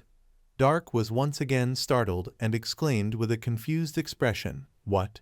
Ghislaine loudly declared to the crowd, "Everyone pay attention. This man is voluntarily paying for all the food and drinks for everyone gathered here." Dark gritted his teeth, face full of anger, and shouted, "What?" The people around cheerfully shouted, "Food and drinks. It's been a long time since there was a party like this. You are the best man, my young master." Dark turned and shouted at Ghislaine, "I do not acknowledge that. Retract what you just declared immediately." Ghislaine placed his hand on his shoulder and pressed down firmly. Then he said in a low voice, "This is the punishment for losing the match. You have to at least do this, right? And to make it clear, that money will not be deducted from the bet." He squeezed and pressed his shoulder down and continued, "Adding 2,000 gold to our bet, on top of the initial 1,000 gold. Ghislaine's warning, full of menace, was spoken. "If you dare to run, you will face the consequences." The huge shadow in front of him made him unconsciously fearful. In his eyes there was only the imposing image of Ghislaine. Dark knelt there, right beside Kane, and replied, "Understood." Scene changes to the Purda mansion the next day. Outside the window, looking into Ghislaine's room. Inside, a wooden chest was placed heavily on the table. He slowly opened the lid, looked at the pile of gold he had won from the bet, and exclaimed in awe, "Oh wow!" Ghislaine thought to himself, "I could hire a small group of mercenaries with this money. This is not a small sum." Then he closed the lid and calculated further, "But it will take a lot of time to earn more. They will not wait for me. To carry out my business plan, I must prepare faster." At that moment, two girls appeared behind him with smiles on their faces, Elena and Belinda. Ghislaine frowned at them and asked with an annoyed expression, "What is this?" Elena squinted slightly and asked, "Brother, what do you plan to do with that money?" He asked, "Do you want to know?" Elena, blushing, scratched her cheek and replied, "I was just asking a little." Belinda spoke up, "It's very obvious what he will use it for." She continued, "Amelia's birthday is coming soon, isn't it? You are doing this because you want to buy her an expensive gift, right?" While Belinda added, "You are very wise," Ghislaine remained silent. Immediately Elena continued, "Oh my, doing all that just to look better in the eyes of your fiancé." He froze in thought, a big question appearing in his mind, "Do I have a fiancé?" Thinking this, Ghislaine frowned at the two of them and asked, "Do I have a fiancé?" Belinda replied with exasperation, "Surely you are embarrassed, so you are pretending not to remember, right?" Elena sighed and continued, "It's Amelia from the Rayfold noble family." The answer left him stunned, but then the memories flooded back along with that name. The image of a blood spider appeared in Ghislaine's mind, that of a woman, Amelia Rayfold, a noble admired by everyone for her kindness and her impartial behavior. Like a half-bitten apple placed before a mirror, Amelia would later lead a rebel army and become known as the Witch of the North. His eyes flashed with memories from his previous life. Ghislaine recalled that later, together with Duke Delphine, she would sing a hymn about the fall of Perdium, a traitor. Ghislaine grinned slyly. He said to the two girls, "A traitor." Elena turned to ask her maid, "Belinda, when will father return?" She hesitated, "Probably in about a week." At the same time, Ghislaine also had his own prediction. A week, that should be enough. He stood up, stepped outside, and announced, "I will stop by the Rayfold territory." Belinda, hearing this, asked, "Wait, her birthday isn't here yet. Why suddenly?" Ghislaine glanced back and replied, "To get the money." Scene changes to another place. A girl in noble attire bent down to take off her shoes. On her mouth was the image of a spider, with red eyes. In front of her was a homeless little girl in tattered clothes. The girl had one injured eye, using the other to look at her, and called Miss Amelia. Without letting the girl speak further, Amelia interrupted, "If anyone has to go barefoot in my city, it will only be me." She turned and commanded the soldiers, bringing food and supplies to distribute to everyone. They stood solemnly and answered in unison, "Yes." Immediately after, the boxes were brought forward to the awe of the people in the slums. Then, Amelia and her soldiers left barefoot, followed by the endless thanks of the people. Scene changes to the garden of Amelia Rayfold, Count of Rayfold. Amelia was sitting there, having her feet washed by her guard. He was Bernarf, her bodyguard. Holding her small feet in his hands, looking up he exclaimed, "You have worked hard, my lady." Amelia reached out to stroke her cat and softly called, "Bernarf." While the cat enjoyed the sensation, her voice continued, "Father always demands absolute obedience from everyone." He bowed his head and replied to his mistress, "But those fools only obey the one who gives them warmth and sustenance, which will benefit your upcoming succession race, my lady." Amelia looked down indifferently, saying nothing further. Then she suddenly pressed her foot against Bernarf's face. Amelia asked, "How is your battle with the Northern Swordmaster going?" He remained in position and replied, "Forgive me, I am merely trying to minimize attention as much as possible. If I win, your actions would attract too much notice." Bernarf, carefully holding her small foot, continued, "It is not yet time to show your claws." He placed a reverent kiss on it and affirmed, "My sword belongs to you." Amelia suddenly lowered her voice and asked, "Then, what have I raised you to be?" She reached out and lifted Bernarf's chin in surprise. Then she moved closer, using her blazing red eyes to warn, "Do not become weak." Still in Amelia Rayfold's mansion, she continued, "What about the Trade Guild?" He replied, "If it's the Actium Guild, you need not worry." Bernarf continued, "They are busy purchasing materials to rebuild the monster forest outpost, half of which was destroyed by orc attacks near Perdium. In other words, we are diverting all the funds that Count Rayfold sends to Perdium annually." His tone grew excited. "We have also recruited all the soldiers and knights who left Perdium, many experienced troops trained by the barbarians, so the quality is top-notch." Amelia, hearing this, looked pleased. "Good, continue maintaining the normal Trade Guild disguise." But she still cautiously reminded, "We must not reveal our true identity until our power is fully established." Just then, the steward approached, bowing and said, "Forgive me." Bernarf stepped forward, rolling up his sleeves in complaint. The young lady was resting. "How dare you disturb her?" The servant immediately replied, "There is news from the gate. Master Ghislaine Perdium has arrived." This information displeased Amelia. She frowned and wondered, "Why has that troublesome man come here?" The servant grew anxious, sweat pouring from his face, his voice faltering. "The matter is, he has something to discuss about the Trade Guild." This statement left both Amelia and Bernarf wide-eyed in shock, accompanied by worry.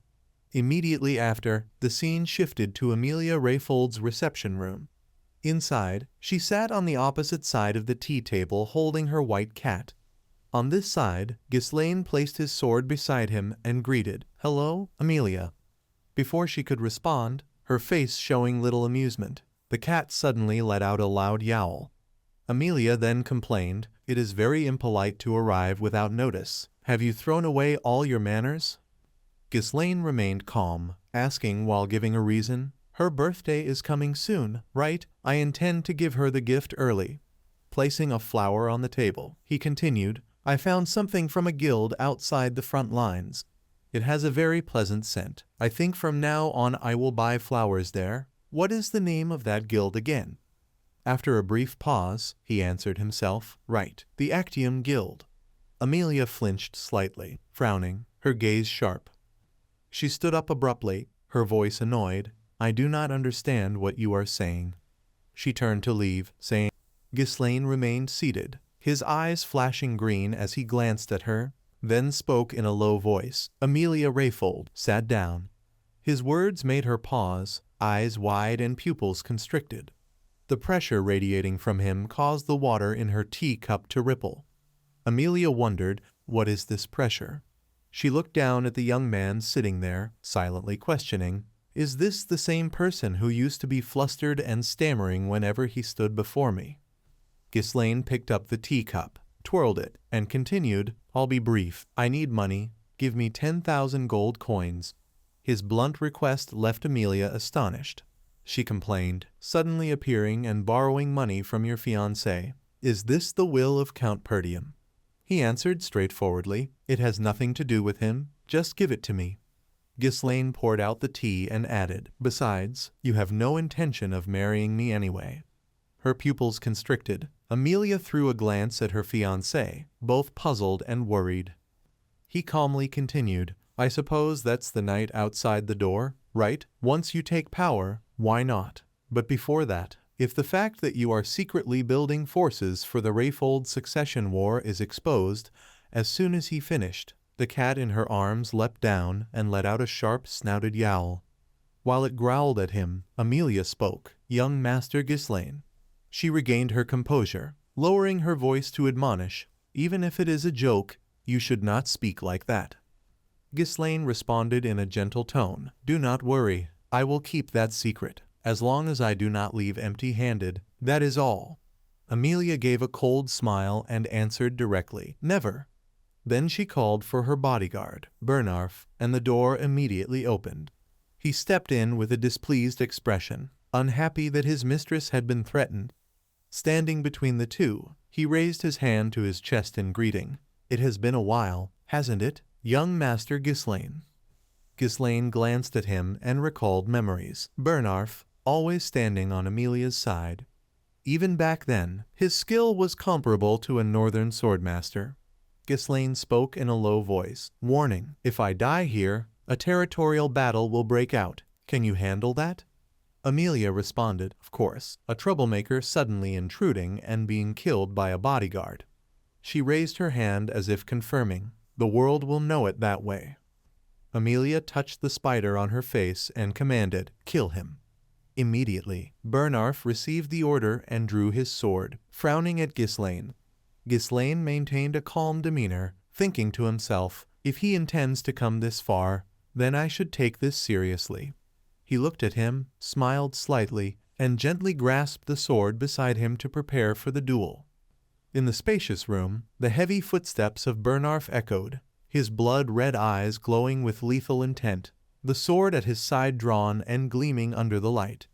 He immediately narrowed his eyes, furrowed his brows, and a cold snort escaped his throat, intensifying the tension in the air. Feeling the surge of deadly intent, Ghislaine's whole body tensed slightly, his gaze shifting with full alertness.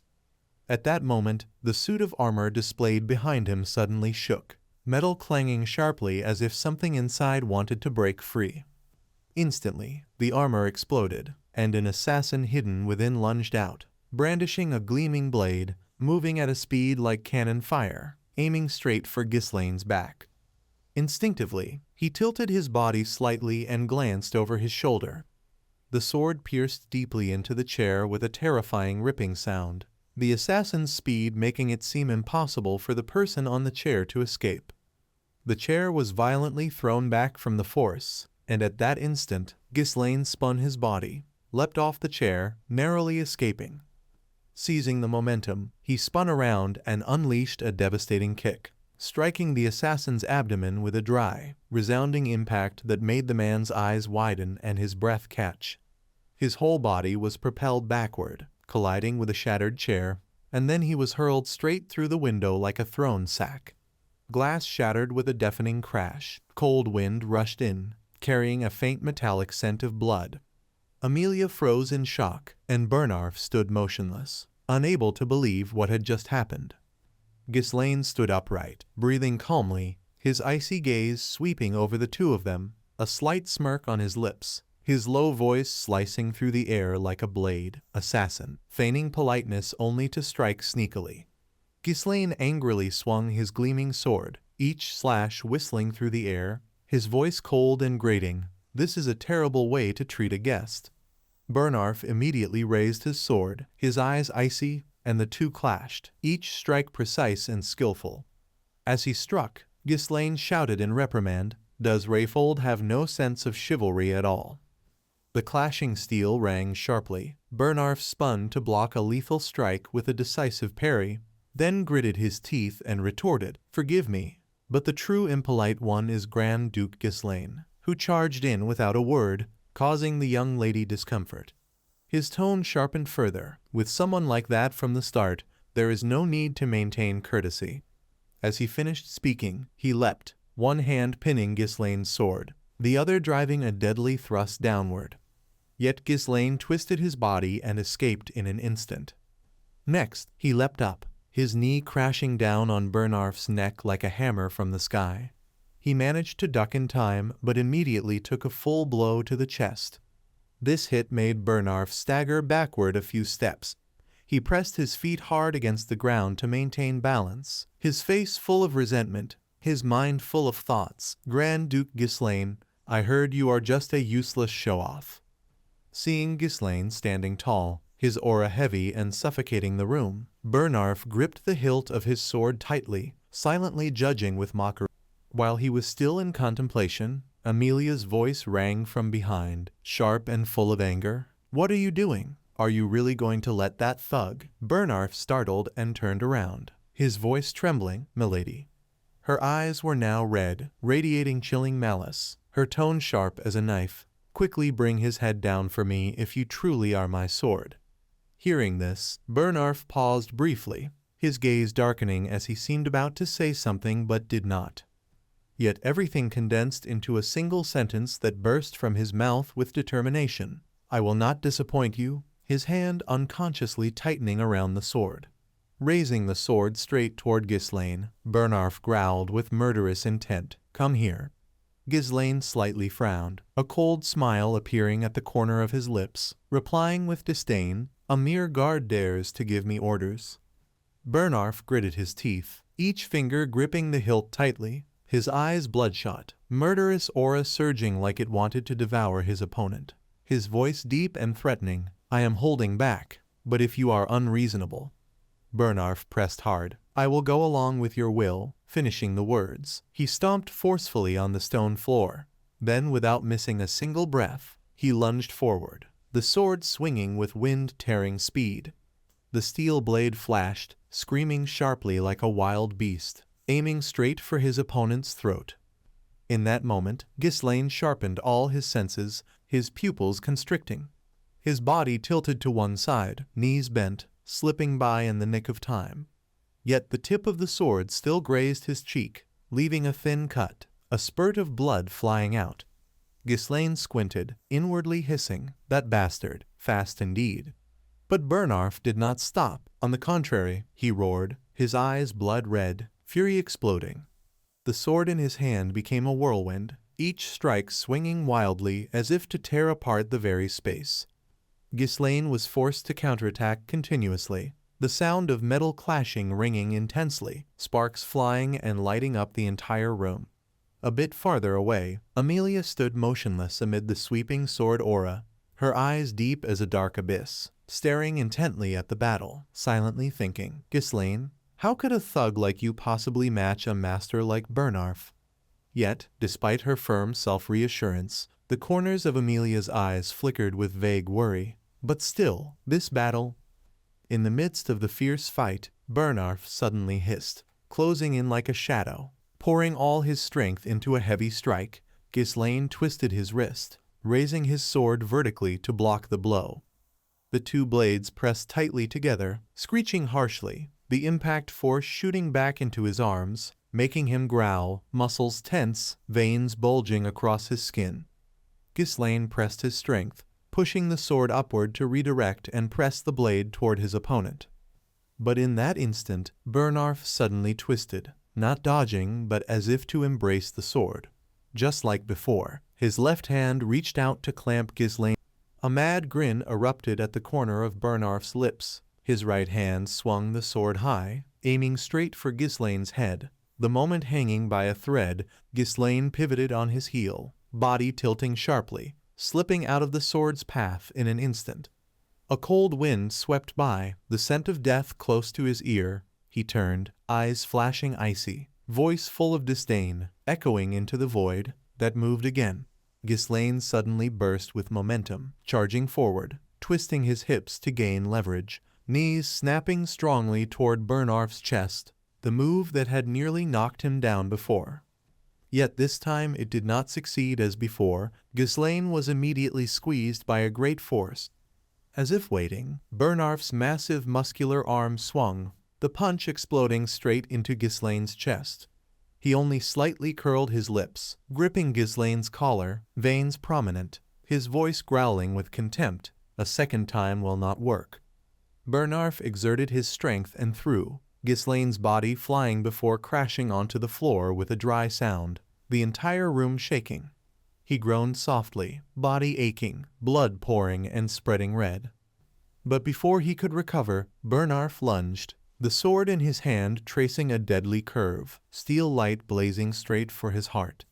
Despite the pain, Ghislaine managed to kick the sword hard, deflecting its path and embedding it into the stone floor. Using the momentum, he twisted and leapt into the air, spinning midair before landing firmly like a beast. Ghislaine wiped a streak of bright red blood from the corner of his mouth, eyes flashing suspicion. Indeed, you used magic to enhance my strike. At this moment, Ghislaine's sword lay fully in Bernarf's hand, his steps slow and heavy, each pressing down on the air, lips curling with self-satisfaction. Grand Duke Ghislaine, you are far from what the rumors say. Indeed, you never truly know an opponent's strength without fighting. He flicked his wrist hard, throwing Ghislaine's sword aside as if tossing a scrap of iron. Bernarf smirked mockingly. Your swordsmanship seems honed through real combat rather than formal training. Perhaps from fighting too many barbarians you learned in their way. He strode closer, his voice growing more arrogant. That style of fighting might be useful on a chaotic battlefield, but against me it is useless. Standing right in front of his opponent, Bernarf's gaze swept coldly over Ghislaine's injured body. In that look of disdain there was an absolute certainty of victory. Your arrogance ends here. Ghislaine panted, sweat streaming down his face, inwardly thinking, indeed, this is going to be tough. Yet his expression showed not a trace of fear. His eyes flashed, recalling every move Bernarf had used, the deadly thrusts with the narrow blade, the sudden attacks aimed straight at the head, making both distance and timing unpredictable. At close range, the difference in physical strength made it impossible for him to dominate through technique alone. Seeing the dense aura of malice radiating from Bernarf, Ghislaine snorted coldly. From the beginning I knew he was not an easy opponent. Suddenly, he sprang up, brows furrowed, eyes blazing fiercely, his right hand swinging sharply, and from the sleeve a thin thread imbued with magic shot out like slicing through the air. His voice low and urgent, I do not have much time either. Without hesitation, he flung his hand straight toward his sword, sending the thread to wrap around it. Bernarf flinched for a moment, sensing a surge of magic approaching. The nearly invisible thread brushing past his body made him start involuntarily, whispering, magic. In the instant before he could comprehend what was happening, it seemed a strong force shot toward Bernarf's back. Ghislaine's sword had been tightly bound by the thread, magical energy erupting. Pulling the sword back with such force that the blade struck straight into Bernarf's back, the sudden pain staggering his body, a look of shock briefly flashing across his previously arrogant face. Seizing the opportunity, Ghislaine lunged upward, springing off Bernarf's thigh as a springboard, then spun into the air, his hand grasping the hilt of his own sword. Before Bernarf could react, Ghislaine's knee slammed straight into his face, a sharp crack ringing out, fresh blood immediately spraying, splattering everywhere. Bernarf was knocked back, his heavy body crashing onto the ground, face twisted, eyes filled with confusion and rage. What are you doing? On the side, Amelia watched her most trusted guard being gravely injured, her eyes widening in horror, her scream ripping through the chaotic air. Bernarf. High above, Ghislaine gripped the sword hilt tightly, steel flashing violently, radiating overwhelming murderous intent, while Bernarf was still clutching his face, groaning. Ghislaine swung, the blade whistling through the air, striking straight toward the head of the massive guard. Bernarf startled and reacted, his warrior instinct immediately raising his broad sword to block. The two blades clashed violently, metal ringing harshly, sparks flying brightly into the air, the downward force shaking his whole body, his teeth grinding out a roar. Yet Bernarf, being a muscular powerhouse with superior physical strength, poured all his might into pushing back the opponent's blade, the counterforce violently sending Ghislaine flying backward.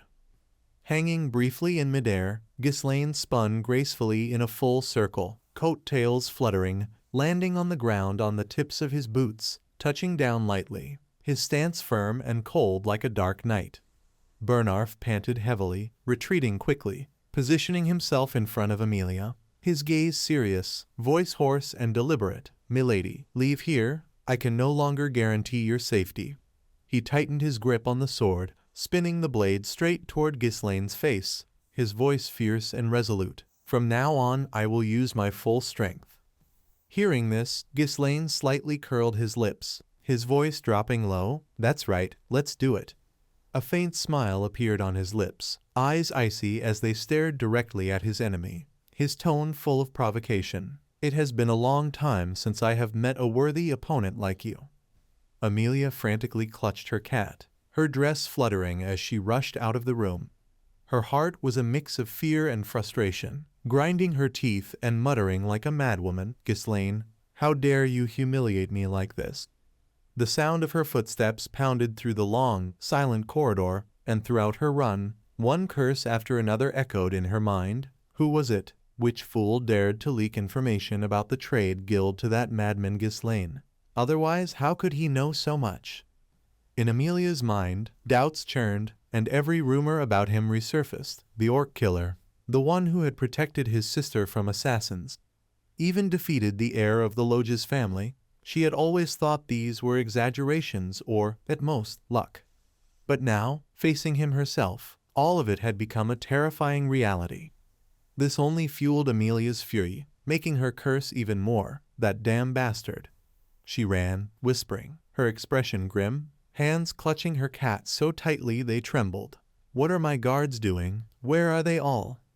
Before she could finish her curse, a scene unfolded that froze her in place. The main hall lay silent and drenched in blood. Corpses of soldiers scattered across the cold stone floor, blood pooling into bright red patches. And in the midst of this sea of blood stood a figure cloaked in black, hooded. She remained motionless as if waiting, and upon seeing someone approach, turned leisurely. Beneath the black cloak, her eyes shone with deadly light. Belinda's voice floated, soft as a breeze yet sending shivers down Amelia's spine. "It's been a long time, milady." That face, that voice shook Amelia to her core. She froze, cold sweat pouring, lips trembling, unable to speak. "Purdam's maid, why are you?" Belinda spoke little, a long hiss cutting off Amelia's stammering words.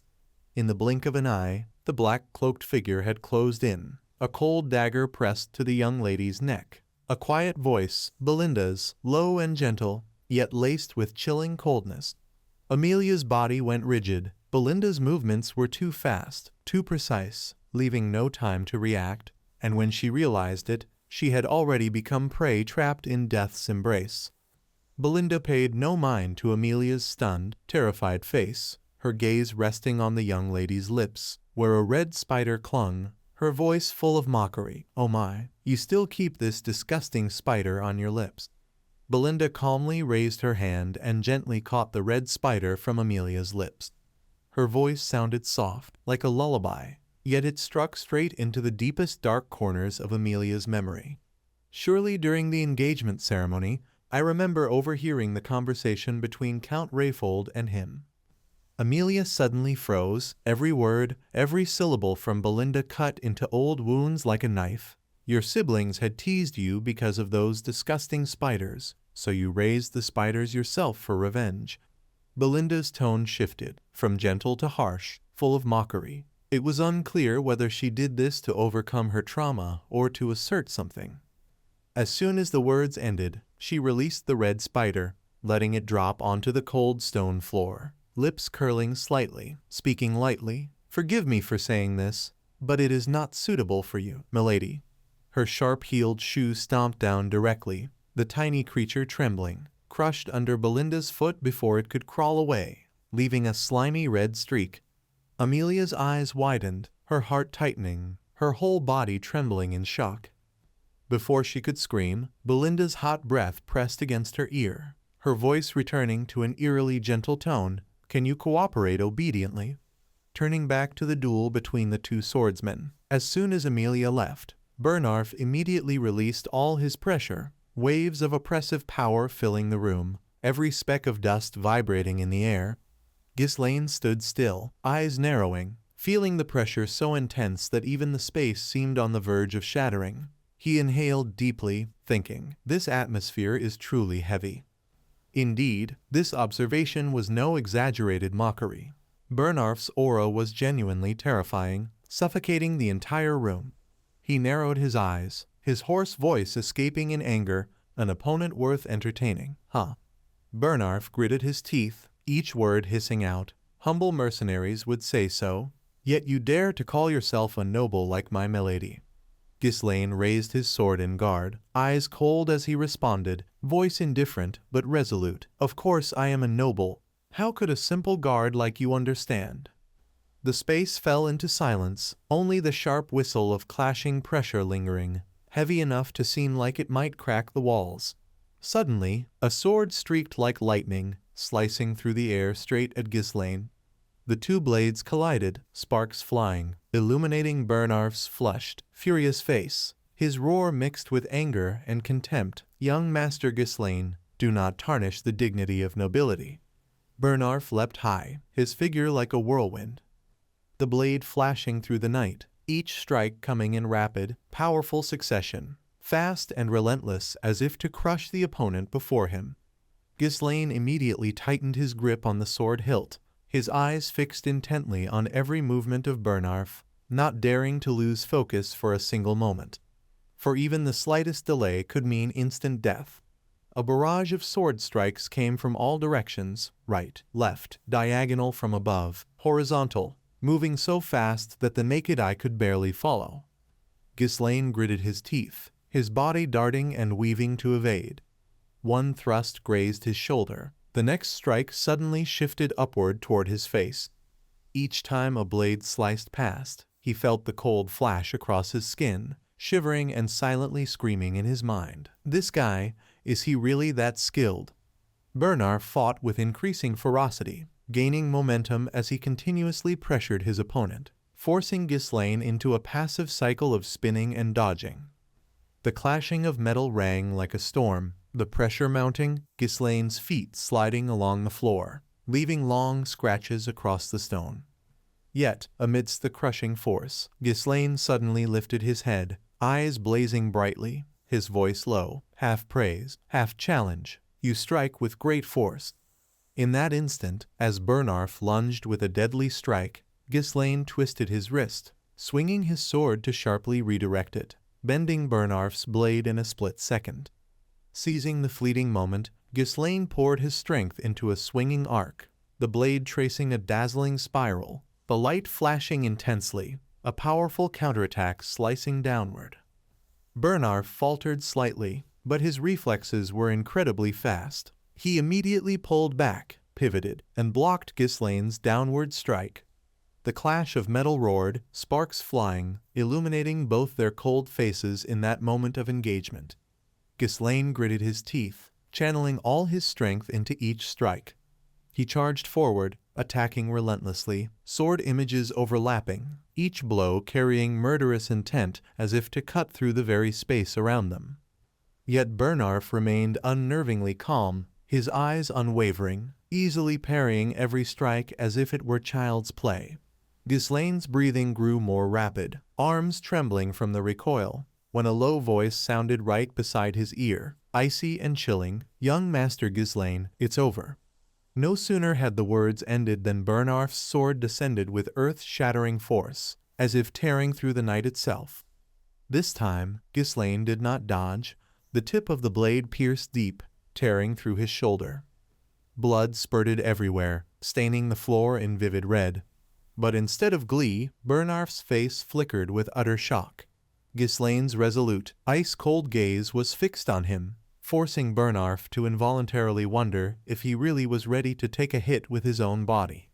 In the next instant, Ghislaine suddenly spun, the sword sweeping upward in an arc from below, slashing straight at his opponent's hip. Bernarf was startled, immediately bringing his sword across to block, teeth clenched, voice heavy. "It seems I cannot afford to be careless for even a second, yet." With a single flick of his wrist, Bernarf easily deflected Ghislaine's blade to the side, simultaneously pushing his body back. Ghislaine refused to yield, pouring all his strength into his arm, launching a powerful counterstrike. Bernarf's eyes narrowed, voice deep with contempt. This is the difference between me and someone who swings a sword for mere amusement. As soon as the words left his mouth, he delivered a hammer-like kick, sending Ghislaine flying, slamming hard against the cracked stone wall. The entire room shook. Blood seeped through his clothes, breathing ragged, yet Ghislaine forced himself to stand. His lips curled slightly, a defiant smile full of implication, eyes cold and bright, showing not the slightest weakness, a bitter yet ironic thought flashing in his mind. Truly, this is an entertaining battle. Ghislaine used the brief moment to catch his breath, his mind analyzing. Every strike Bernarf unleashed was memorized, moving at speeds too fast for the eye to follow. With wide reach, relentless combos leaving no opening, he was completely controlling the battle. Even attempting to close the distance to counter with grappling would be immediately nullified. Ghislaine furrowed his brows, eyes flashing with thought. During the clash, Bernarf made the swords appear entangled to trick him into thinking they could not be separated. With his current amount of magic, Ghislaine understood that if he continued to defend against a few more waves like before, he would surely be crushed. Bernarf wasted no more time. He tightened his grip on the sword hilt, his entire body erupting with aura as he lunged forward like a bloodthirsty beast, sword pressure howling and tearing through the air, shaking the room violently. Yet Ghislaine stood motionless, neither dodging nor retreating. He thought inwardly, tightening his grip on the hilt, lips curling into a subtle smile, but with only the amount of magic. A smile rose within him, bursting like fire through every limb. He slowly straightened, eyes locked onto Bernarf, who was charging like a storm, confidence surging within, hand resting lightly on the hilt, not out of fear, but because the magic in his body was swirling violently. Ghislaine's eyes blazed like a sharp blade. One thing Bernarf had overlooked was his unique mental technique to channel magic. In that moment, Ghislaine's entire body erupted with a torrent of crimson aura, magic swirling violently, shaking the surrounding space as if it were being burned by fire. His legs bent to gather momentum, the floor beneath cracked, dust and stone flying as a powerful vortex propelled him forward like a projectile. The sword in his hand glowed brightly, the red light so blinding it seemed to swallow the darkness in the room. Ghislaine's third mental skill had been unleashed. Bernarf refused to yield, swinging his sword with full force, charging straight at Ghislaine. Ghislaine gripped his sword with both hands, wrists flexibly rotating, every strike raining down like a storm. The two swordsmen collided, the clang of steel echoing through the room, sparks flying, each blow seeming to crush the very space around them. At first, Bernarf maintained the upper hand. Every attack from Ghislaine was easily countered, his large, agile hands continuously blocking Ghislaine's blade. But as the duel progressed, the rhythm changed. Ghislaine subtly twisted his wrist, then suddenly brought his sword down in a powerful overhead strike, instantly knocking Bernarf's sword aside. The heavy blade was flung into the air, spinning before plunging into the stone floor with a shockwave that rattled the entire room. Bernarf froze, his body seemingly encased in ice, eyes wide, face stiff, terror flooding his mind. Young Master Ghislaine, how could you emit such an explosive amount of magic?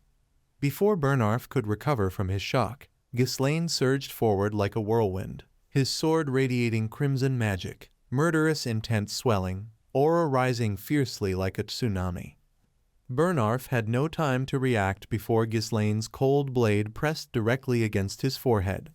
In that instant, time seemed to freeze, Bernarf's breath caught in his throat, the icy killing intent seeping into his very bones, leaving him stunned and immobile. At the same moment, Belinda dragged the noble young lady along, her slender arm clamping tightly around her opponent's neck. Amelia's face still bore tears that hadn't dried. The cold, shining blade pressed against her pale skin, forcing her, despite her pride, to choke out. "Stop, 10,000 gold. Take it and leave." Ghislaine glanced casually, his eyes indifferent yet tinged with contempt. He panted lightly, voice laced with mockery. "Troublemaker, why didn't you do this politely when I asked?" With that, he immediately retracted his sword. Bernarf had yet to recover, frozen like stone, still sitting dazed in the arena. Belinda glanced around, lips curling teasingly. "Oh my, what a mess from a husband and wife fight." Young Master Ghislaine didn't bother changing his expression, replying nonchalantly, "Just a slight difference in opinion." He rested his sword lightly on his shoulder, stepping slowly toward his fiancée, eyes full of mockery. "I have some bad news for you, Amelia." Ghislaine's lips. The entire Rayfold mansion was now a picture of chaos. Corpses and the wounded strewn from the entrance to the main hall, and several large rooms were severely damaged. In a corner of the room, the sharp crash of a vase breaking sent the cat scattering in fear to hide under a chair. Amelia smashed furniture in impotent fury, her hands trembling and breath uneven. Bernarf stood beside her, head bowed, voice pleading. "Sorry, milady. This is someone stronger than the rumors. It was my fault for not anticipating the situation." In an instant, he drew forth an amount of mana capable of overwhelming a high-ranked knight. Amelia's eyes froze, full of hatred as she hissed each word. "You have changed a lot, Ghislaine Perdium." Bernarf, flustered, asked softly, "Should we report this to Duke Delphine?" No sooner had the question been spoken than a slap landed across his face in answer. Amelia grabbed Bernarf by the collar, voice sharp. "Watch your tongue. Do you know how terrifying Duke Delphine is for you to say such a thing? If today's events leak out, we will be executed immediately." She released him, her words growing heavier. "The reason I secretly cooperated with Duke Delphine behind father's back is because I promised to support his rebellion in exchange for his cooperation to overthrow Perdium. If this is exposed, I will be killed by my own siblings." Blood boiling, Amelia frowned, her pupils twitching, fear turning into cold resolve. If the council already knows all the secrets, they probably know about this pact too. Whatever it takes, Ghislaine must be killed. Bernarf shrank back, bowed his head, and understood milady. Then she asked in detail about Ghislaine's condition to plan next moves. Bernarf replied that there were wounds on his body and a major wound on his shoulder. He recalled Ghislaine's moves and changes during the fight and affirmed that after unleashing that burst of mana, his condition would be unstable for the time being. However, as he spoke, he suddenly paused, his face darkening, but Bernarf's words came with a hint of tension. "If we do not want to leave traces, we cannot use the domain's knights." Amelia pointed to the map spread on the table, her voice cold as ice. "I know." She looked up, eyes as sharp as a blade. "We kept those kids for a time like this." Bernarf was briefly astonished, his expression worried. Could it be? Images of the hunting dog assassins they had raised flickered hazily in his mind. They were commonly called scum.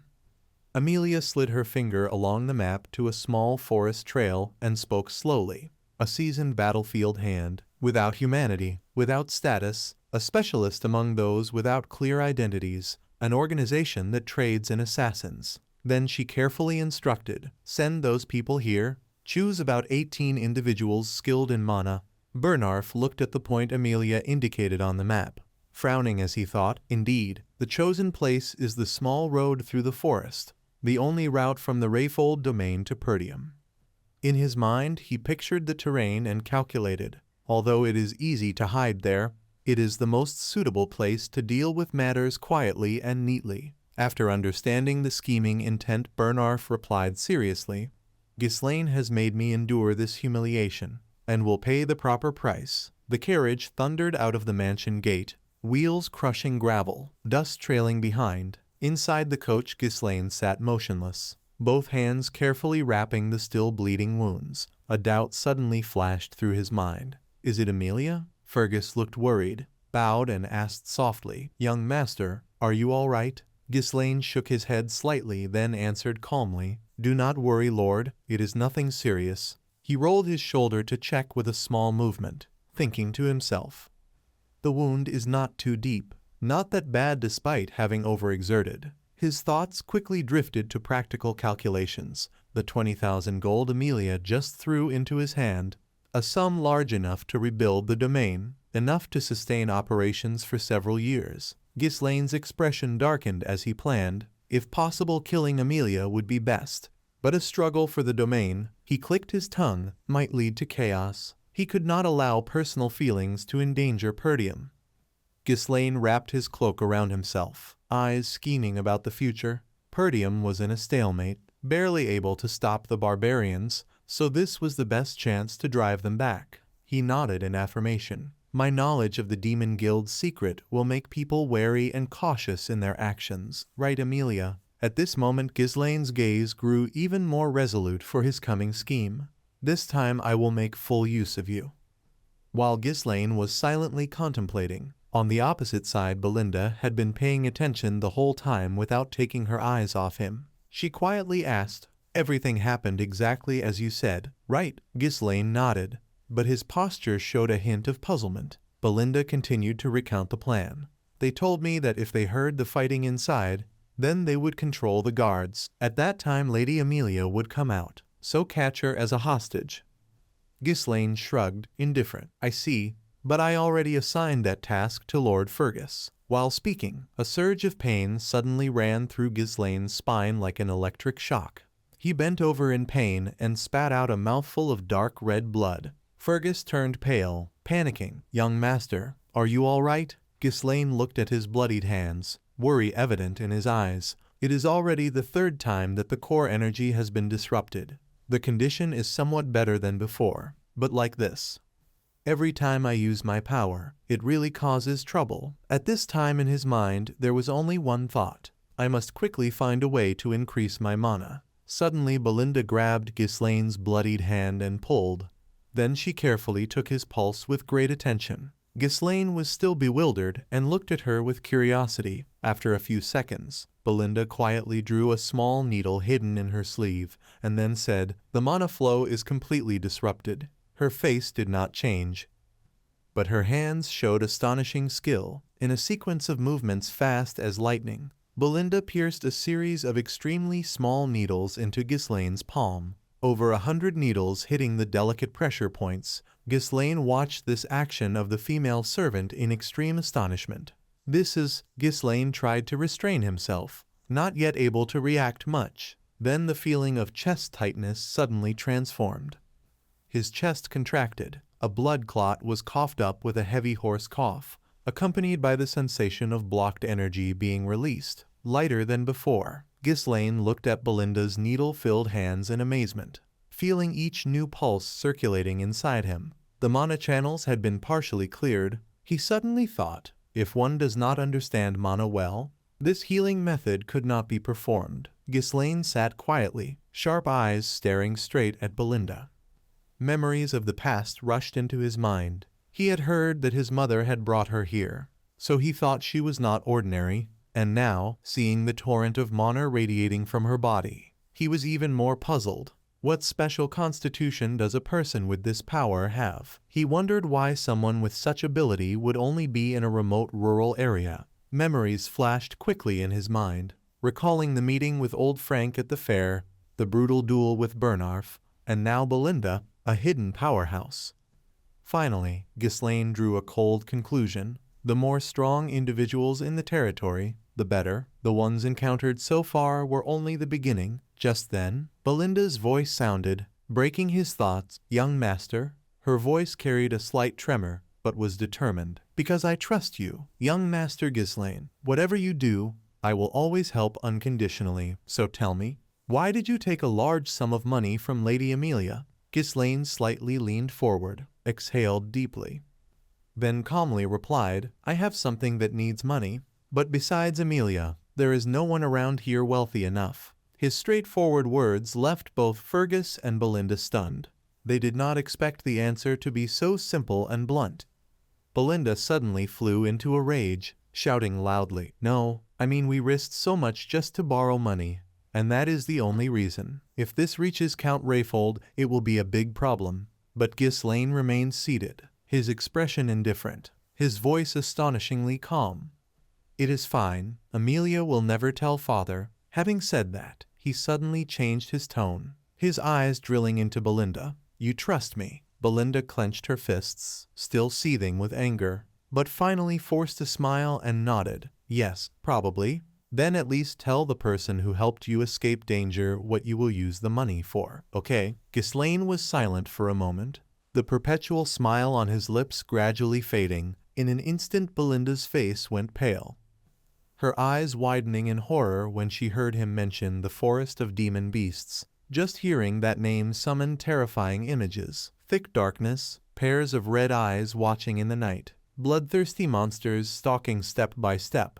Fergus sat dumbfounded as well. His throat choked, and he could not utter a word. Ghislaine looked at them both, his eyes blazing with resolve. I will clear the forest of demon beasts. Hearing this, Fergus sprang and shouted, No, young Master Ghislaine.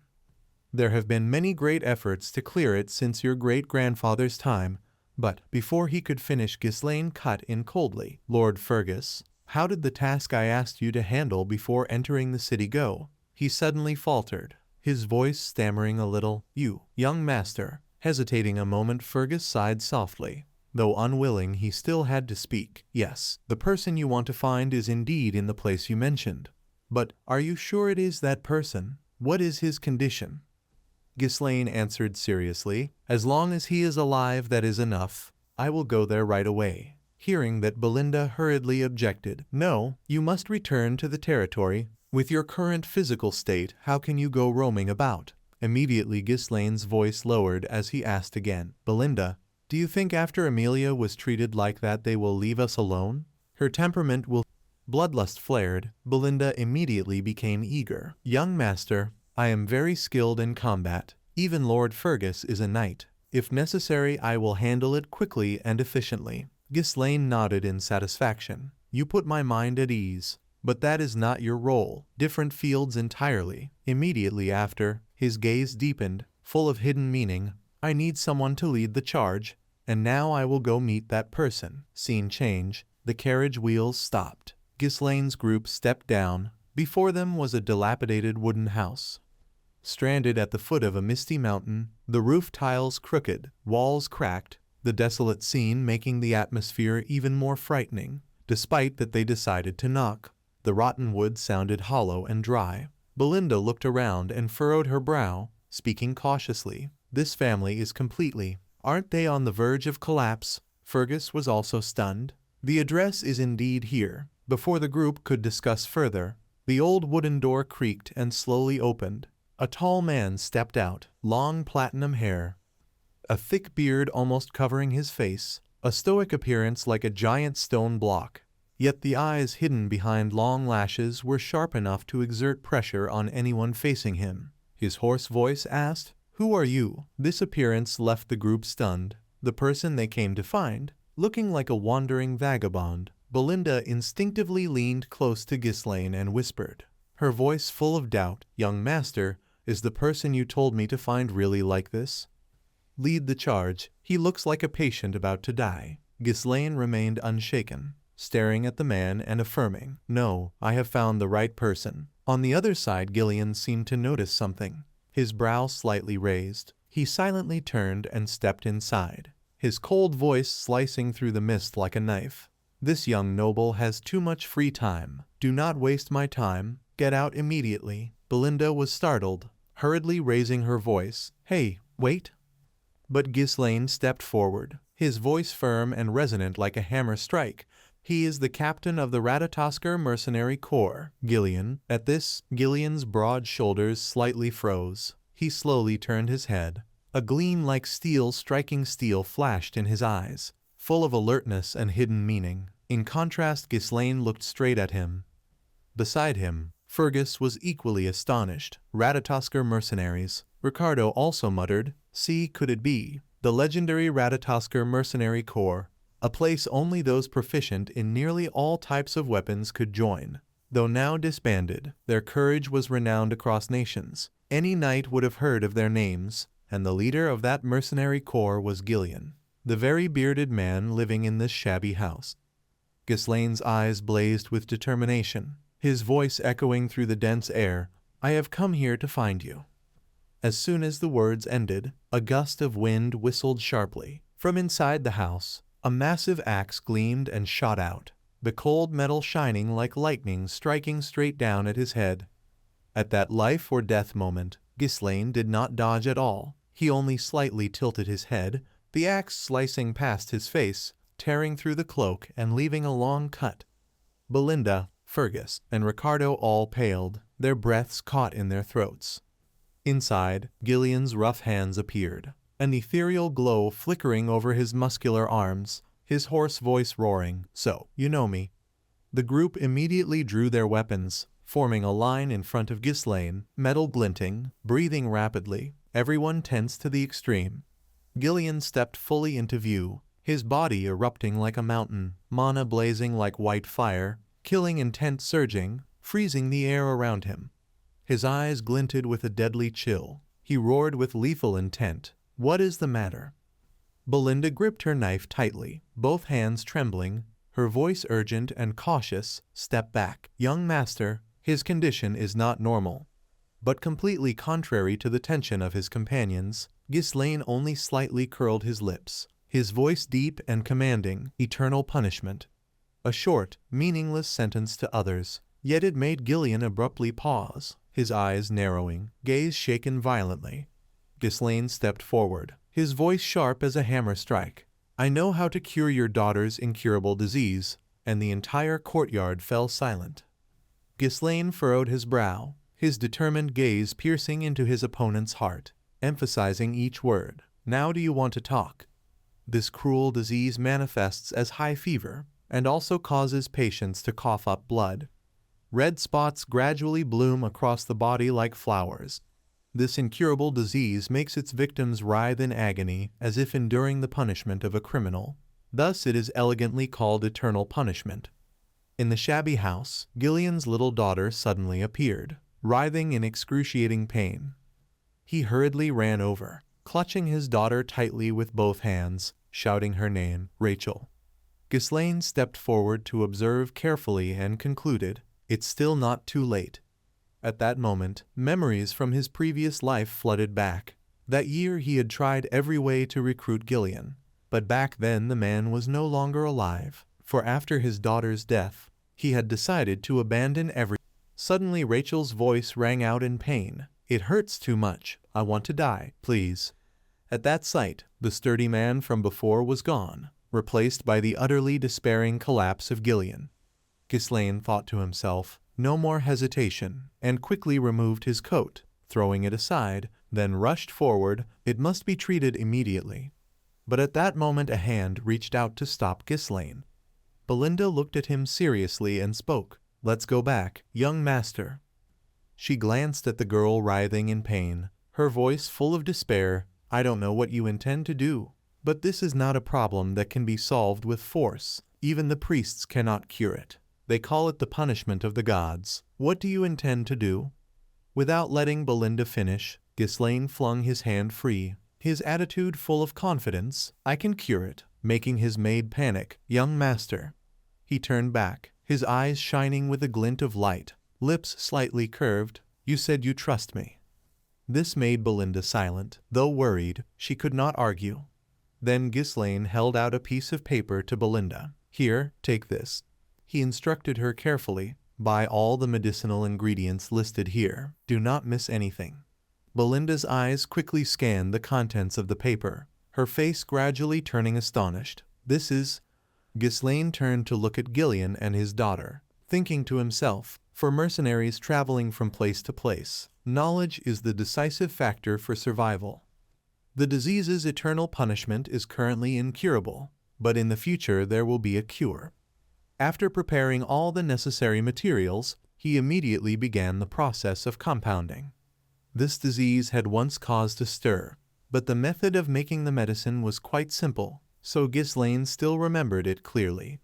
However, the difficulty here was that the ingredients were extremely expensive. He took from a small pouch a small flower glowing with a purple light, called the Blessing of the Fairy. The compounding formula was sequential, step by step. First crushing the blessing of the fairy and the herbs. Next, Put them in a flask and pour in a measured amount of strong liquor. Then shake vigorously until the mixture blends evenly, and wait a little. After that, add the remaining ingredients and stir thoroughly. Ghislaine's focus at this moment was absolute. After a while, the antidote for eternal punishment was completed. He handed it to Gillian and slowly said, "Give it to her." He received it and had his daughter drink the entire bottle. Gillian may still not fully believe in its effect, but after a long period of hopeless treatment, this potion was like a lifeline he desperately grasped for. After Rachel took the medicine, her breathing gradually eased and the pain subsided. A little later, the red spots on her face slowly faded. Then her neck, shoulders, arms, and legs, the entire blood-red body of Rachel gradually returned to its natural pinkish white skin tone. Her condition improved so quickly that everyone in the house was extremely astonished. Fergus couldn't help but exclaim, "The red spots," Belinda, standing beside him, added, "They are fading." Hearing this, Gillian, in despair, suddenly jumped up with astonished eyes. "Rachel, this potion really—" Ghislaine, standing behind, smiled slightly, indeed, very effectively. Yet he turned to look at Ghislaine with extreme skepticism. How could it be? Even divine power could not cure her. Ghislaine explained, "The divine power of the priests is not omnipotent. It only strengthens vitality and the body's regenerative ability to resist illness. It is different from a method that cures fundamentally." Upon hearing Ghislaine, Gillian's huge hands trembled, words choking in his throat. "So that means—" He bent down, knelt on the wooden floor, his rough hands trembling as they touched the young man in front of him as if confirming the impossible. "Can my daughter really be cured?" Ghislaine nodded calmly, firmly. "In 1 to 2 months, she will certainly recover." Gillian's eyes quickly shifted from doubt to hope. Gratitude and astonishment surged. He could not contain himself and bowed, placing his hand on his chest, bowing before the young noble like before a savior. He lowered his voice and asked directly, "What do you want from me? Surely you came here for a purpose." Pausing for a moment, gripping his chest tightly, Gillian continued, "But all I have left is this frail, broken body." His voice choked, then suddenly surged with determination. "If you want me to be a dog, I will be a dog. If you want me to be a slave, I will also be a slave." Ghislaine did not respond immediately, only looked straight, then calmly extended his hand. "No, I don't need a slave. I need Gillian, the leader of the Ratatoskr Mercenary Company." Hearing this, he lifted his head and accidentally met a piercing gaze that astonished him. Those eyes. What looked at Gillian was a deep blue gaze blazing with ambition, the eyes of one harboring a dream. In that instant, something stirred within him. A decision was awakened, and he reached out to grasp his long silver hair. His hands trembled, but with resolve, Gillian swung the axe and cut off the long hair he had grown for so long. The hair fell heavily onto the wooden floor, a sign of abandoning the past and the rebirth of a leader. This decisive act stunned the entire group. All eyes turned to Gillian. Except for Ghislaine, the other three were completely astonished, unable to believe their eyes. It was impossible. He was entirely different from before.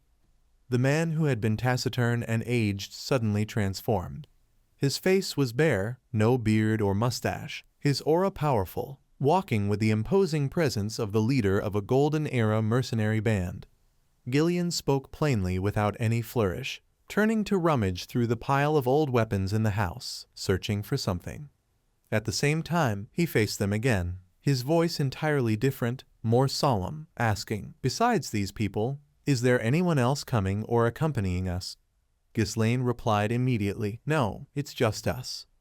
At this moment, Gillian selected a spear of suitable length with a pointed tip and a long rope, then asked further, "Is there anyone who hates the young master?"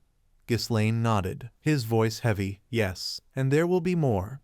Gillian inhaled deeply, gathering strength in his arms, muscles coiling, his lips uttering two dry words, "Very well." Without further explanation, Gillian swung hard, took momentum, and threw the spear.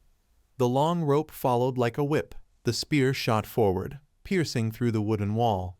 It flew past the dense bushes beside the house and disappeared into the forest shadows.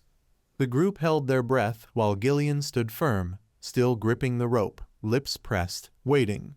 After a moment, the rope began to tug. A pulling force returned. The hidden object was immediately yanked out from the forest by the long rope. He braced his body and pulled once more. Soon after, a human assassin stuck to the spear tip was pulled out. Gillian did not hesitate, grabbing the assassin by the neck with one hand, squeezing so tightly that the man choked, a groan of pain escaping. Gillian's eyes flashed with ruthlessness and determination, his voice low and pressing, "Who sent you?"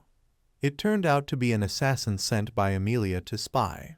Although his body trembled from pain, his words were sharp as he demanded, "How do you know?" Gillian paid no attention, quickly turning to ask Ghislaine, "What are you going to do?" Ghislaine remained silent and calm. "I think I know who is behind this." A sigh echoed, Ghislaine's hand grasping the sword at his side, his voice heavy. "I didn't want to act today, but, however," before his sword could be drawn, Gillian's massive arm blocked it. He said in a deep voice, "I will handle this for you." With that, his hand tightened around the assassin like gripping a chicken's neck. In agony, the man let out a desperate scream before dying. After dealing with the spy, Gillian once again turned and respectfully bowed before Ghislaine. This scene made Belinda slightly uneasy, a doubt creeping in her mind, acting without hesitation at all. Why would the young master recruit such a dangerous person? Gillian solemnly knelt on one knee before the young noble he had once looked down upon. His voice was low, eyes resolute yet exuding complete loyalty. "Young Master Ghislaine Perdian, from now on, my life belongs to you." This outcome truly pleased Ghislaine. Inwardly he thought, "With this, I now have an important piece for the plan to rebuild the territory." Ghislaine calmly met his gaze with a look of anticipation and replied, "I am very glad to cooperate with you, Gillian." In a ramshackle wooden house, tilting amid a damp swamp, the air thick with the smell of mold and malice, a voice echoed from inside. A scout squad had just been killed. Inside were the comrades of the man who had just fallen at Gillian's hands. Anger flaring, the group shouted, "What, these idiots!" Suddenly a shout like a cold blade rang out, instantly silencing all chaos, bringing silence. In the center of the house, on a rickety chair, a man sat with his face slightly bowed, a hoarse growl escaping his throat. Softly, he was Viego, captain of the Claw Guild. The subordinates who had just been shouted at shrank back, faces to the ground, not daring to breathe heavily. "Sorry, Captain." Viego's eyes swept the room. Then he slowly spoke. "According to Bernarf's information, with the current strength of young Master Ghislaine, don't even talk about killing. Even finding the scout squad would be impossible, whether it's due to the scouts' incompetence or false information." One among them, sweating profusely, tongue-tied, stammered, that." He hesitated for a long moment before finally trembling and saying, "It seems Gillian has joined his group." Those words were like a dagger thrust into Viego's back, and he immediately sprang up, moving like a gust of wind, his powerful hand grabbing the subordinate's neck, squeezing tight. His eyes blazed, filled with murderous intent, each word uttered like a death sentence. "Are you telling the truth?" The man's whole body shook violently, face purple, throat constricted, but he struggled to force out each broken sound. "Yes, I saw it with my own eyes." Viego was silent for a moment, then the corner of his mouth lifted into a smile full of hidden meaning, both cold and mad. "Gillian," he muttered, as if speaking to himself, "finally you've acted, my former captain." Scene change. A carriage dashed along the dark forest road at night, the pale moonlight filtering through dense tree canopies. On the driver's seat, Gillian sat steady, his rough hands gripping the reins tightly, letting the horse push forward with full force. Inside the carriage, Belinda huddled, wedged between heaps of cold weapons, swords, axes, spears, even a few war hammers clashing with dry sounds at each jolt. She frowned and complained, "It's too cramped." Belinda's eyes glanced at the pile of lifeless steel, unable to hide her irritation. "This uncle isn't even a merchant. 1 or 2 swords or axes would be enough." Why bring all this clutter, which is why another carriage had to be bought? In contrast to that discontent, Ghislaine sat completely at ease, arms crossed, eyes distant. He answered calmly, his voice unconcerned. After all, a carriage was needed to take Rachel comfortably.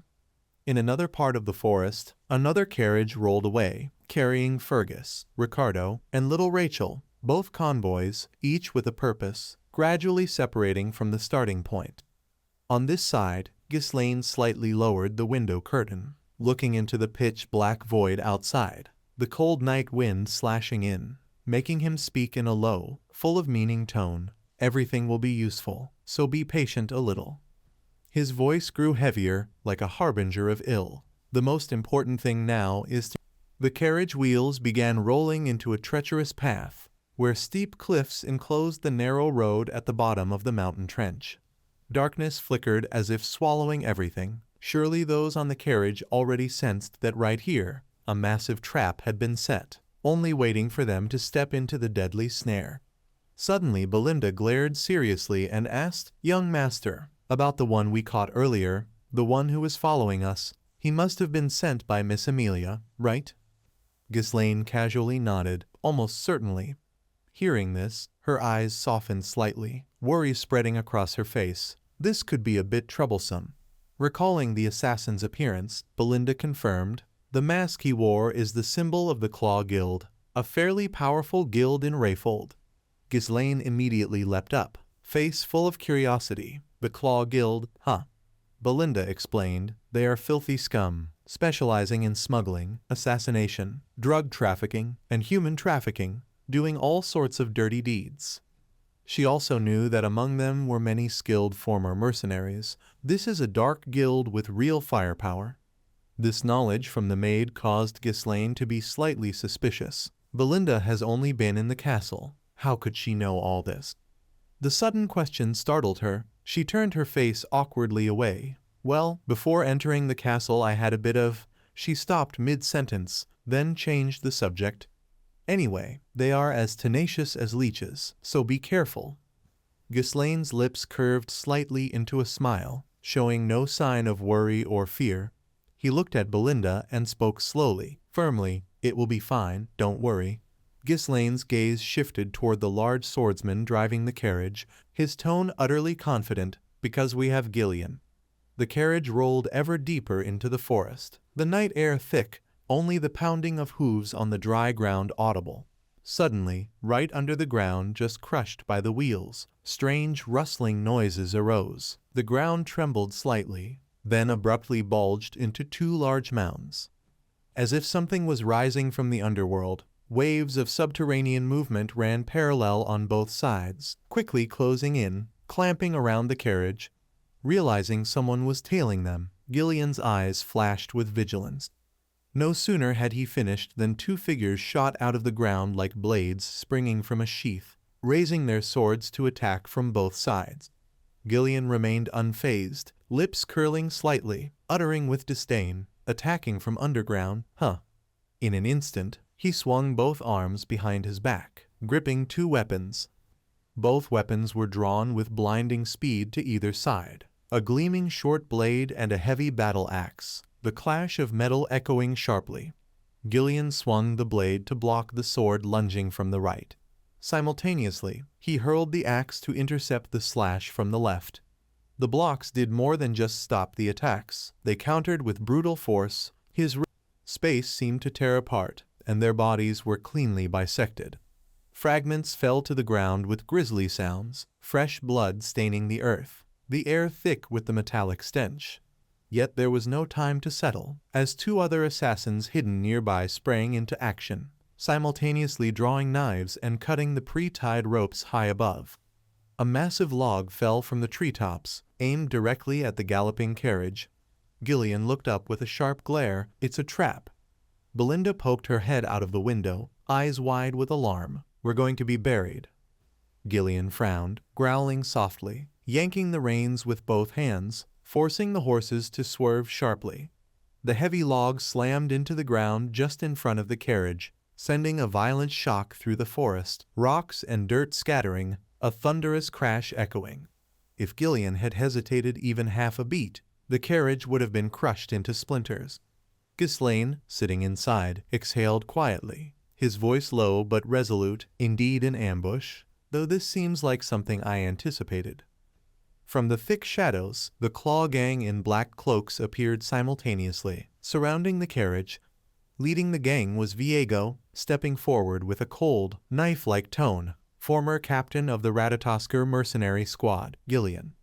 The words caused Gillian to pause slightly. He truly did not remember him. Viego stepped forward, full of arrogance, mocking. The cowardly man disbanded the mercenary squad for the sake of his daughter.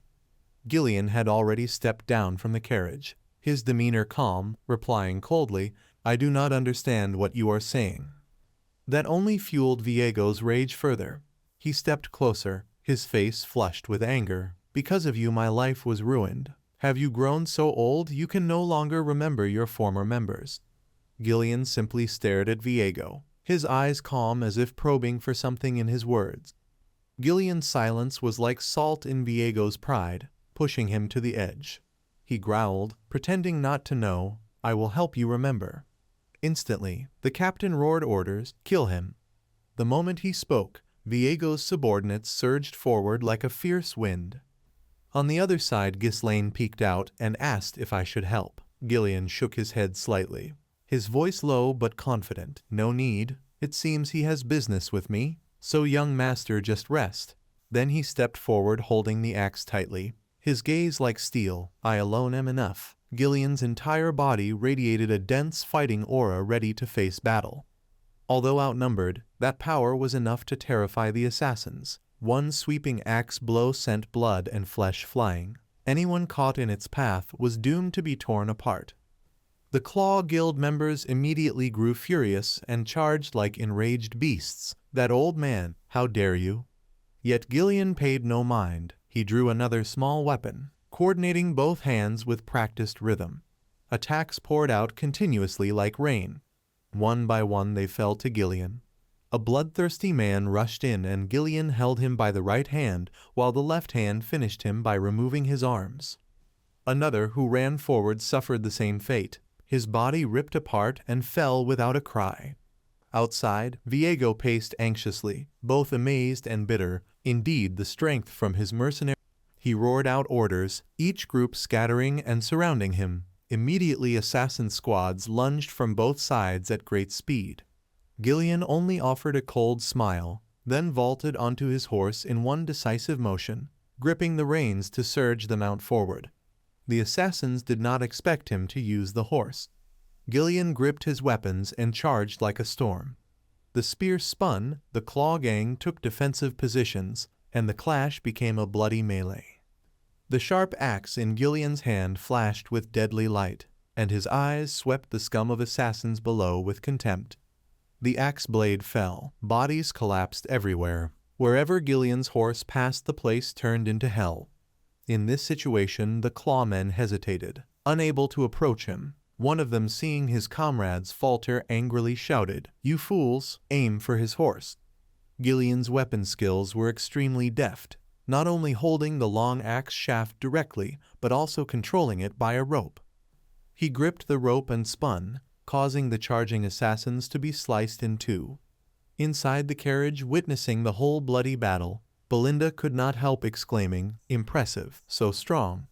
Viego could no longer stand by and charged forward with a knife. Gillian immediately produced a large shield to guard his chest.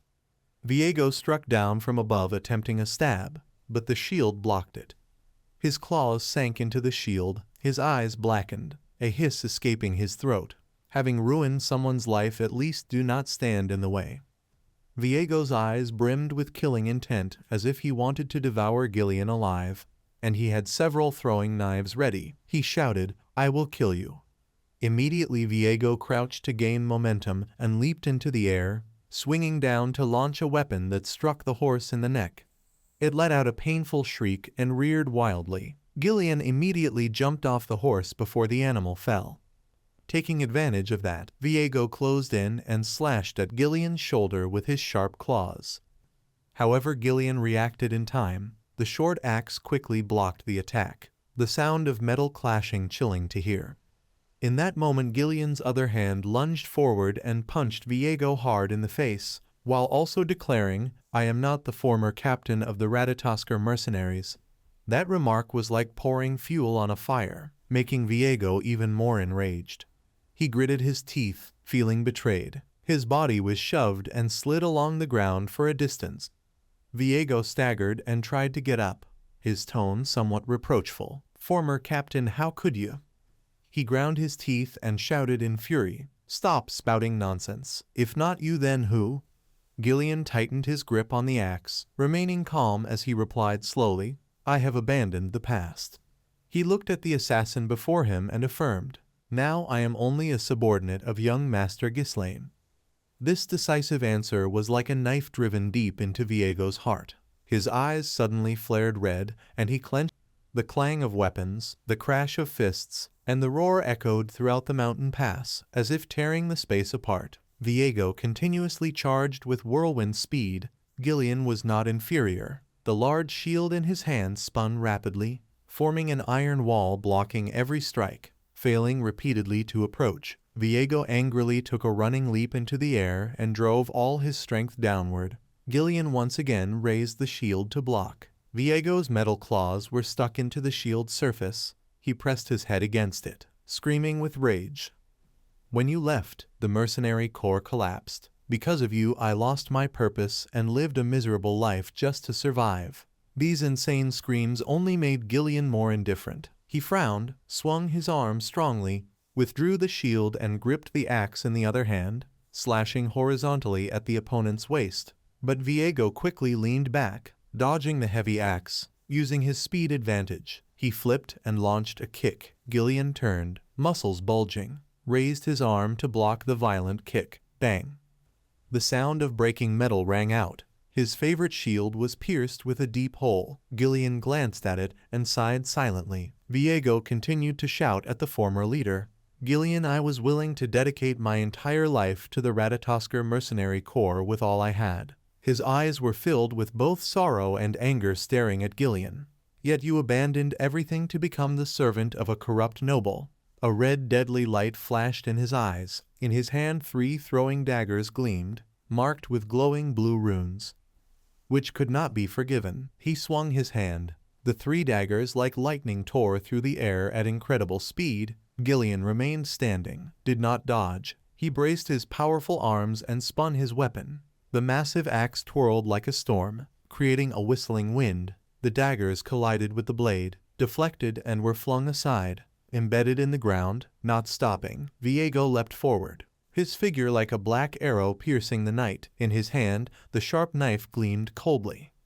He swung it straight down toward Gillian's head as if chopping the air. Gillian immediately stepped back, boots planted firmly on the ground, narrowly dodging the knife as it grazed his flesh. Viego missed, but was unshaken. He spun like a wild beast, twisting the knife midair. Gillian swung his heavy axe. The steel blade collided violently with the sharp knife, sparks flying in the night. Viego's eyes had now turned insane, blood red. The corners of his mouth twisted into a grim, perverse smile, a hint of twisted pleasure from a man immersed in slaughter. The more he fought, the more frenzied he became. His strikes launched continuously at hurricane speed, each swing of the knife heavy like thunder. In his mind roared an unquenchable thought. No matter how strong you are, that was years ago, when you were still the mercenary corps captain. But while you were busy tending to your daughter's illness, I became stronger through countless battles. With a wild shriek, Viego became a flickering shadow, his figure appearing and disappearing everywhere, attacking relentlessly from all sides, each appearance a sharp slash, suffocating the opponent. He suddenly lunged toward the throwing daggers embedded in the ground, grasping them in his hand, his eyes flashing with arrogant pride. "Now you are no match for me." In an instant, Viego's whole body spun. The 3 daggers whistled through the air in a spiral path, spinning so fast that they created twisting blue. And then the 3 blades pierced deeply into Gillian's arms. He did not dodge, only using his muscular strength to absorb the impact, blood splattering brightly in the night. At that moment, Viego, like a predatory beast, lowered his center of gravity and lunged toward Gillian's legs, intending to knock him down. However, it was not so easy. The massive axe slashed down to intercept the trajectory. Yet Viego was equally formidable. His whole body twisted and leapt into the air. In the pale, cold moonlight, his figure like a ghost diving down from behind Gillian. His blood-red eyes of murderous rage like a wild beast about to tear apart its prey, shouting loudly, "It's over." A sharp cracking sound echoed throughout the mountain pass. But it was not the sound of flesh being torn, rather the trembling of the knife, its steel blade ringing eerily, the blue glow of mana erupting, concentrated in Gillian's strong hands, gripping the deadly blade tightly. His eyes cold, his hoarse voice full of authority. "So you want to take revenge on me?" Viego was stunned as if he could not believe his eyes. He had wrapped mana around his arms, yet now he was not using his full power. This thought made him both furious and confused by what he once knew. Before he could think further, a streak of light from Gillian's axe flashed through the night. The slash so fast that the naked eye could not follow. Every muscle fiber in Gillian's arm tensed, mana erupting along the blade, forming a fierce streak of light. The power from that violent strike like a sweeping storm, not merely a slash, but absolute suppressive force. Viego was flung like a sandbag. His body slammed hard against the trunk of a nearby ancient tree, making the tree shake violently. Viego's breathing was rapid, his chest heaving violently, his hands trembling as he held his bloodied face, struggling to rise amid the bone-deep pain. Heavy footsteps sounded. Gillian slowly approached, his shadow looming over Viego's pitiful body. He gripped the man's knife in his hand, his voice low and enigmatic. "I really do not understand. If you intended revenge, there were plenty of opportunities." Gillian's voice growled, his gaze growing angrier. "So why did you not come to kill me sooner?" Viego suddenly let out a hoarse laugh. The twisted smile made his shoulders shake. "You do not know the whole story." His voice hoarse as if torn from his chest, he continued, each word heavy with resentment. "I came to your house. But the captain of the mercenary corps Ratatosker was not there." In Viego's mind appeared the image of Gillian slouched and sullen at that time. His anger boiling even more, he shouted, "And all I saw was a miserable old man, not worth taking a life." He lowered his head, the corners of his mouth curved bitterly, then looked up, his eyes briefly mixing sorrow and hatred. "Where has the Gillian I once idolized gone?" Hearing those words, Gillian's face remained expressionless, only letting out a cold snort.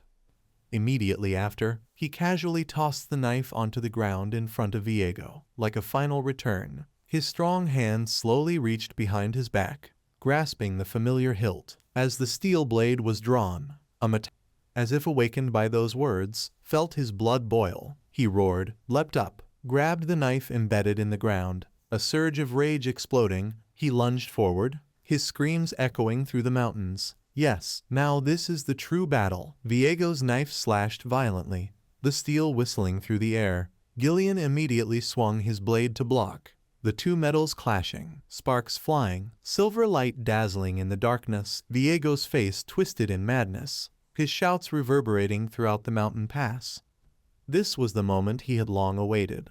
The two figures spun around each other in brutal close combat, the metallic clangs echoing across the gorge. Viego, like a madman, continuously launching stabbing and slashing strikes at hurricane speed, his body twisting constantly, the blade in his hand flashing like lightning. Gillian remained unflinching, his strong arms swinging the axe in counterattack, each block, each parry executed with cold precision. They charged at each other, exchanging positions in a flash, left to right, front to back.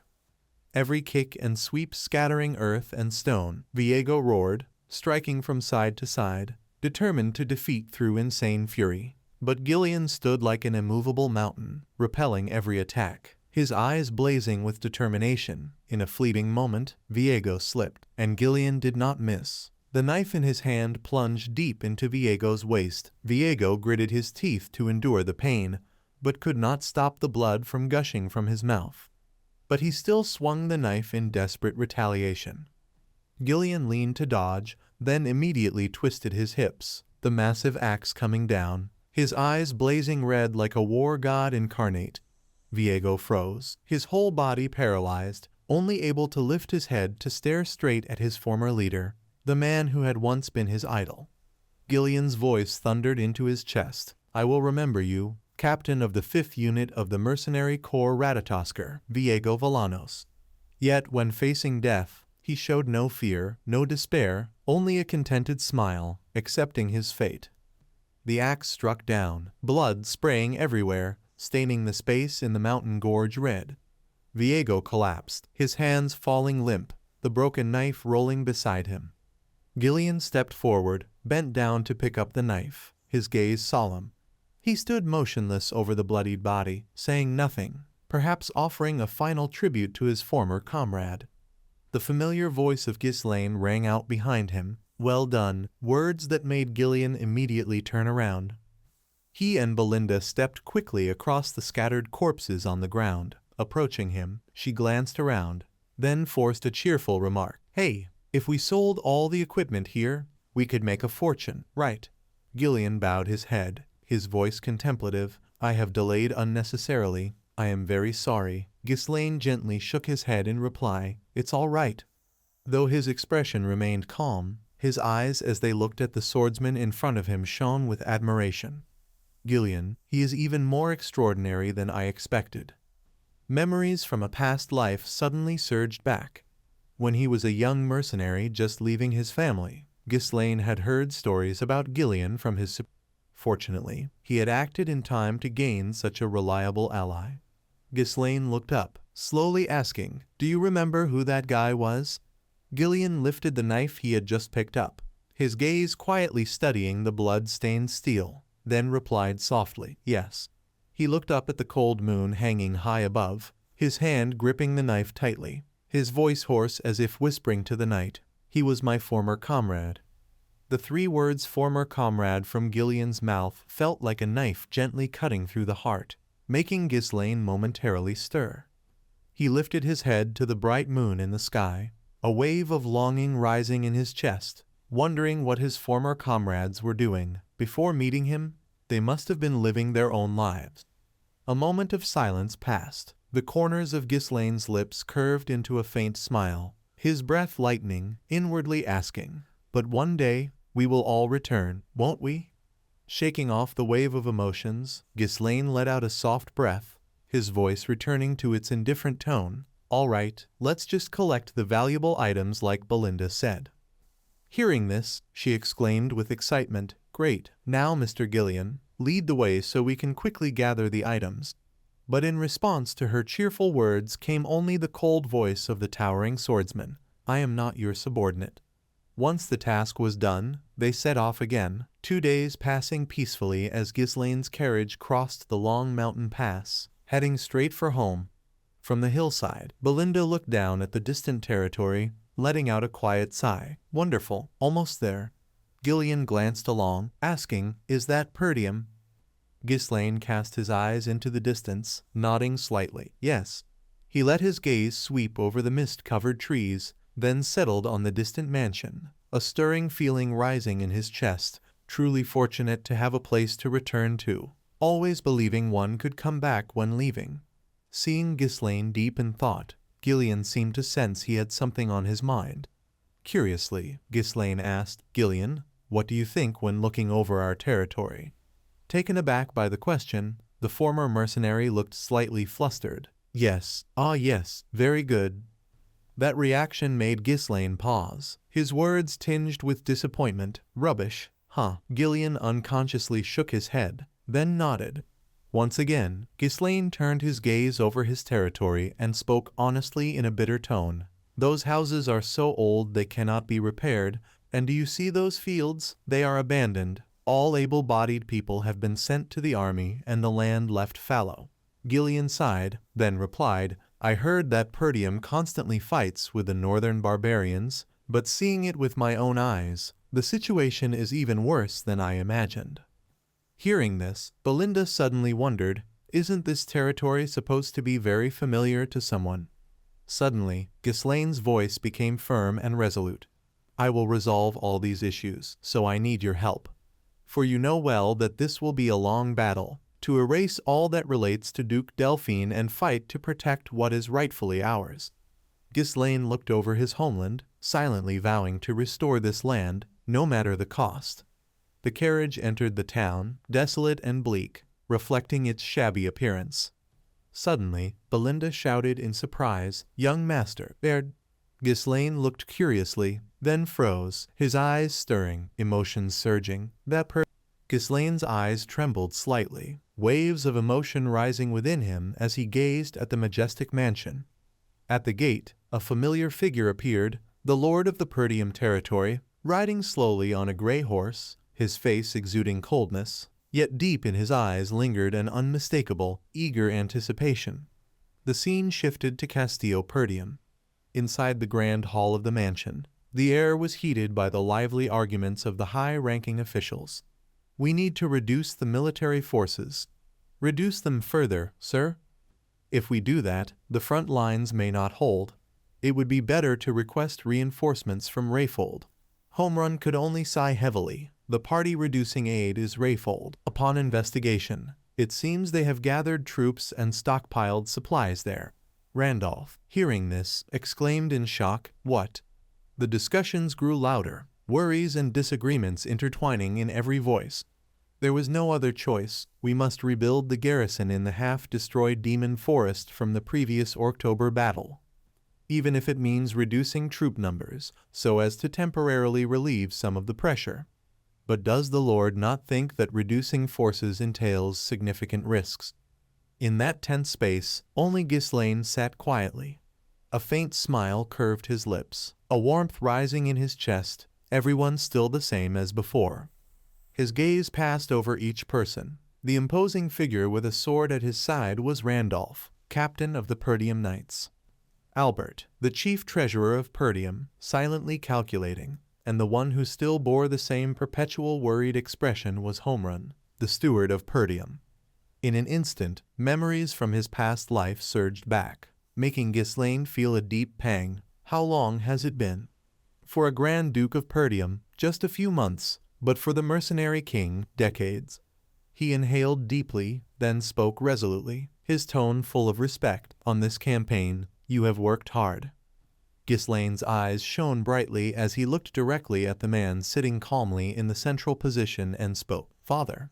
Count Zwalter Perdium sat solemnly, his face impassive, his voice cold and deep as he asked, "What is it?" Father and son looked at each other in silence. Ghislaine suddenly recalled his childhood, how he had once resented his father for his rigidity and strictness. Yet now, looking deep into his eyes, Ghislaine felt a surge of indescribable compassion. He realized the exhaustion and burdens his father had silently carried all along, the heavy responsibilities of a lord, all pressing down like an invisible weight on those broad shoulders. To break the tension, Zwalter took a sip of tea and asked softly, "I heard you left the city for about a week. Where have you been?" Ghislaine did not hide anything. "I just returned from the Rayfold territory." Hearing this, he only sighed lightly and asked again, "No trouble this time, right?" Ghislaine lifted his teacup and replied calmly, "I did not cause any trouble." At that moment, Albert spoke up, "Your Highness, though it's hard to believe, I heard you won against Cain and earned a sum of money." His eyes swept over Ghislaine, scrutinizing. "You didn't go gambling, did you?"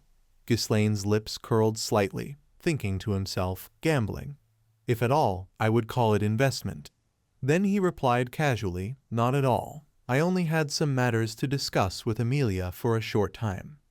At this point, the steward Homerun also spoke, his tone full of responsibility, but Ghislaine interrupted, waving his hand to cut him off. "Your Highness, I have always reminded you that before taking action, you must remember that you are the heir of Perdium."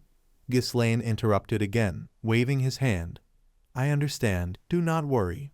His casual, just as it seemed another argument was about to erupt, Zwalter spoke, cutting off everyone. "Everyone stop here." His words cast silence over the room. Then he looked up at Ghislaine and asked, "I heard that during my absence, it seems you have caused some trouble." Seeing Ghislaine momentarily blank, Zwalter continued, "I heard you personally dealt with Jamal and Philip. Those who attempted to betray Elena, is that correct? Hearing the two names, images of their detestable faces flashed in Ghislaine's mind, and his eyes briefly gleamed with anger. Those wretched bastards. Before Ghislaine could answer, Randolph spoke first, his tone dripping with disdain. There's no way you personally handled it. Surely they fought each other, and then your highness just intervened to finish it off. The rest is just rumor. Randolph's attitude made Ghislaine think carefully. Captain of the Perdium Knights, even if those men were traitors, having a knight under his command killed by me would not sit well with him. Perhaps I should subtly make him satisfied. Ghislaine then lowered his voice and replied, yes, more or less that is how it happened. Hearing this, Randolph no longer cared about anyone's attitude. A self-satisfied smile unavoidably spreading across his lips. Indeed, that is true. At this moment, just as it seemed there might be more reprimands, Count Zwalter unexpectedly spoke words of praise. Well done, and Ghislaine was startled. Although his face remained cold, there was a hint of satisfaction in his words. No matter the process, the important thing is that Elena is still alive, isn't that right? Ghislaine pondered for a moment, a strange joy stirring in his heart. This was the first time he had received even a small compliment from his father, warming him in a way he could hardly describe. After a moment of silence, he took a deep breath and resolutely spoke. Father, may I ask you a favor? Zwalter furrowed his brows slightly and replied, go ahead. Before Ghislaine could continue, Homerun quickly interjected, his seriousness apparent. Your Highness, if this time you intend to request a maintenance fee for this matter, I must say in advance, it is not allowed. Randolph also chimed in, pretending to scold. Of course, Your Highness has already done so many things. The complaints of the two made the atmosphere tense. Suddenly, Zwalter stood up, stepped in front of Ghislaine, and shouted, using military supplies to gamble, then in a bad mood burn the city gate, even kill war horses to roast the meat. And you even said that to forge the legendary sword, you melted all the knight's armor. Ghislaine simply pressed his lips together, unwilling to argue, thinking silently, oh, that is far too much. Back in his quarters, after recounting everything, he smugly said to his people, it's not that I am asking for permission, it's just a matter of courtesy. Anyway, this is something that must be done. Belinda's eyes glimmered with anxiety. Why are you so obsessed with it? Ghislaine merely shrugged, his tone indifferent. That, I will tell you later.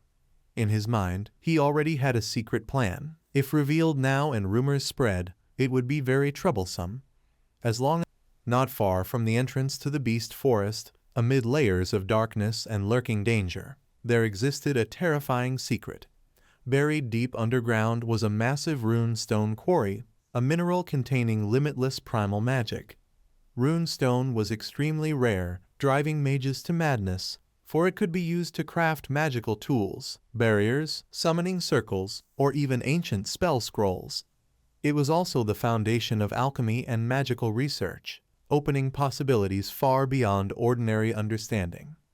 Therefore, the Beast Forest was both a land of death and an invaluable treasure, because of alchemy, magical research, and many other fields. There was no place where magic was unused. In his previous life, it was the Delphine ducal family that discovered the massive runestone quarry, and thanks to it, their power expanded, remaining unshaken for decades. However, in this life, no one but Ghislaine knew this secret. This time, he would fully exploit this advantage, turning the treasure in the Beast Forest into a stepping stone for his own path. This was not just an opportunity, but the key to changing the fate of Perdium itself. Faced with Ghislaine's cold and indifferent attitude, Belinda unexpectedly felt her heart sink, her face fell, and her lips pressed tightly as if holding back frustration. She sighed, lowered her head, and softly said, yes, surely the young master has already made plans. Gillian, standing beside them, showed no emotion, only nodding. I will comply. Ghislaine smiled in satisfaction and quickly moved on to preparations. Very well, Belinda, go to the trade guild in the nearby territory and hire me a group of mercenaries, around 200 people. She was momentarily startled, anxiety flickering across her face. That is a sum earned at great risk. Yet you have no intention of saving even a little.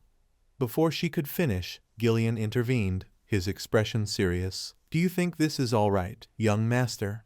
Mercenaries are rude and reckless, and if assembled in such numbers, controlling them will be difficult. They could even turn on their employer, which is predictable.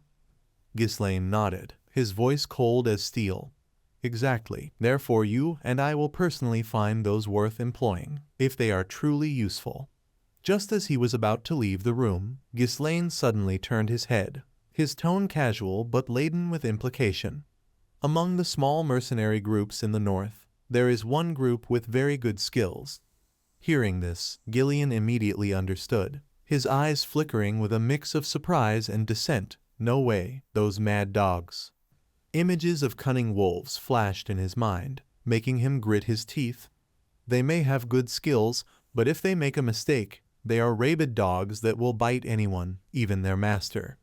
Ghislaine smirked, a gleam of barely concealed excitement in his eyes. Exactly.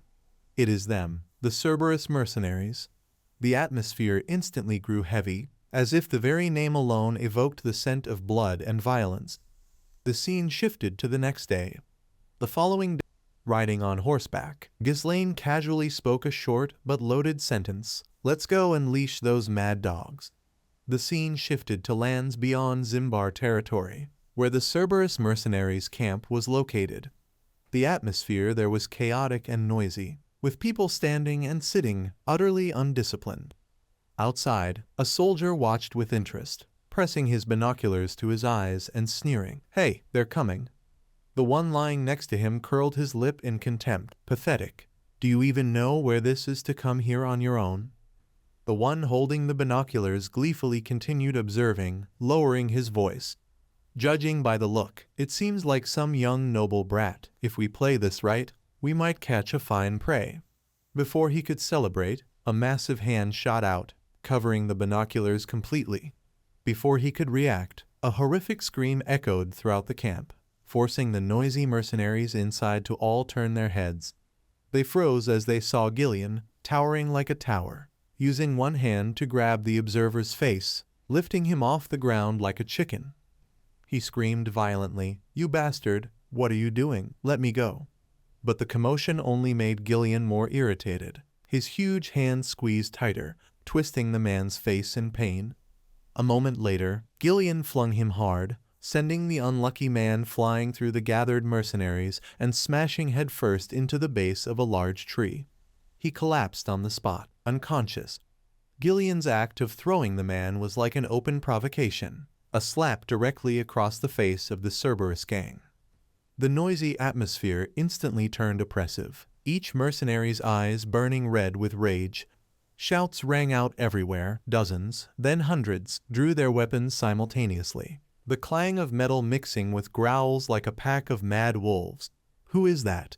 Get ready to fight. Are you out of your mind? Amid the surging anger, a figure suddenly stepped forward from the crowd, speaking loudly. He appeared to be a high-ranking noble, but even a noble couldn't act so recklessly. In his hands he held an array of sharp weapons, clearly a person of influence in the gang, and with a smug tone, he looked straight at Ghislaine, curling his lips in a cold smile. Don't even think of leaving here alive. The hunting dogs beside him immediately joined in, laughing arrogantly as if victory was assured. Ghislaine didn't respond, simply riding calmly atop his white horse, each step deliberate. His cold eyes swept over the mercenaries like he was looking at insects. Then his voice rang out, deep and commanding. Silence. Who is the leader of you here? After hearing Ghislaine's question, Ronan exhaled sharply and laughed out loud. He spun the spiked flail in his hands, glanced at Ghislaine, and said, "Looks like there's a crazy noble here." Ronan swung the flail, preparing to attack, and shouted, "If you want to cause trouble, you better be ready to face the consequences." With that, the spiked head shot straight forward with considerable speed and force. In an instant, it flew right toward Ghislaine, yet he remained calmly seated on his horse, completely unfazed. Just before the spiked flail could hit him, a strike came from below, piercing the chain links and forcing the flail to change direction and slacken. Gillian appeared, using his sword to thrust upward and block the attack. Witnessing this, the mercenaries stared in bewilderment. Ronan tried to pull back, thinking to himself, he must have jabbed the sword between the chain links.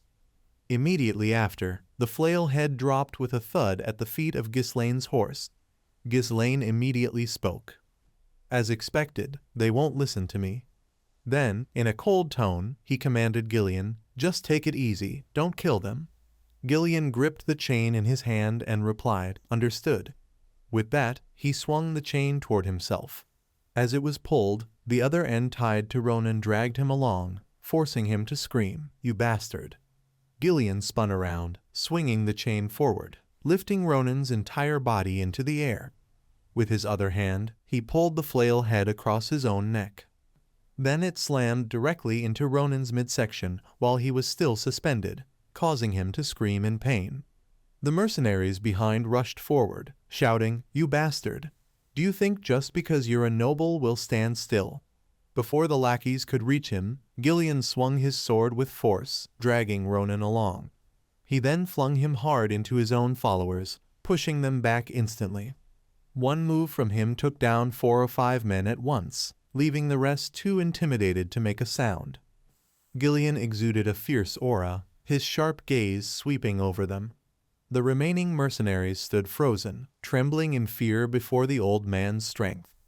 At this moment, Ghislaine had dismounted from his horse.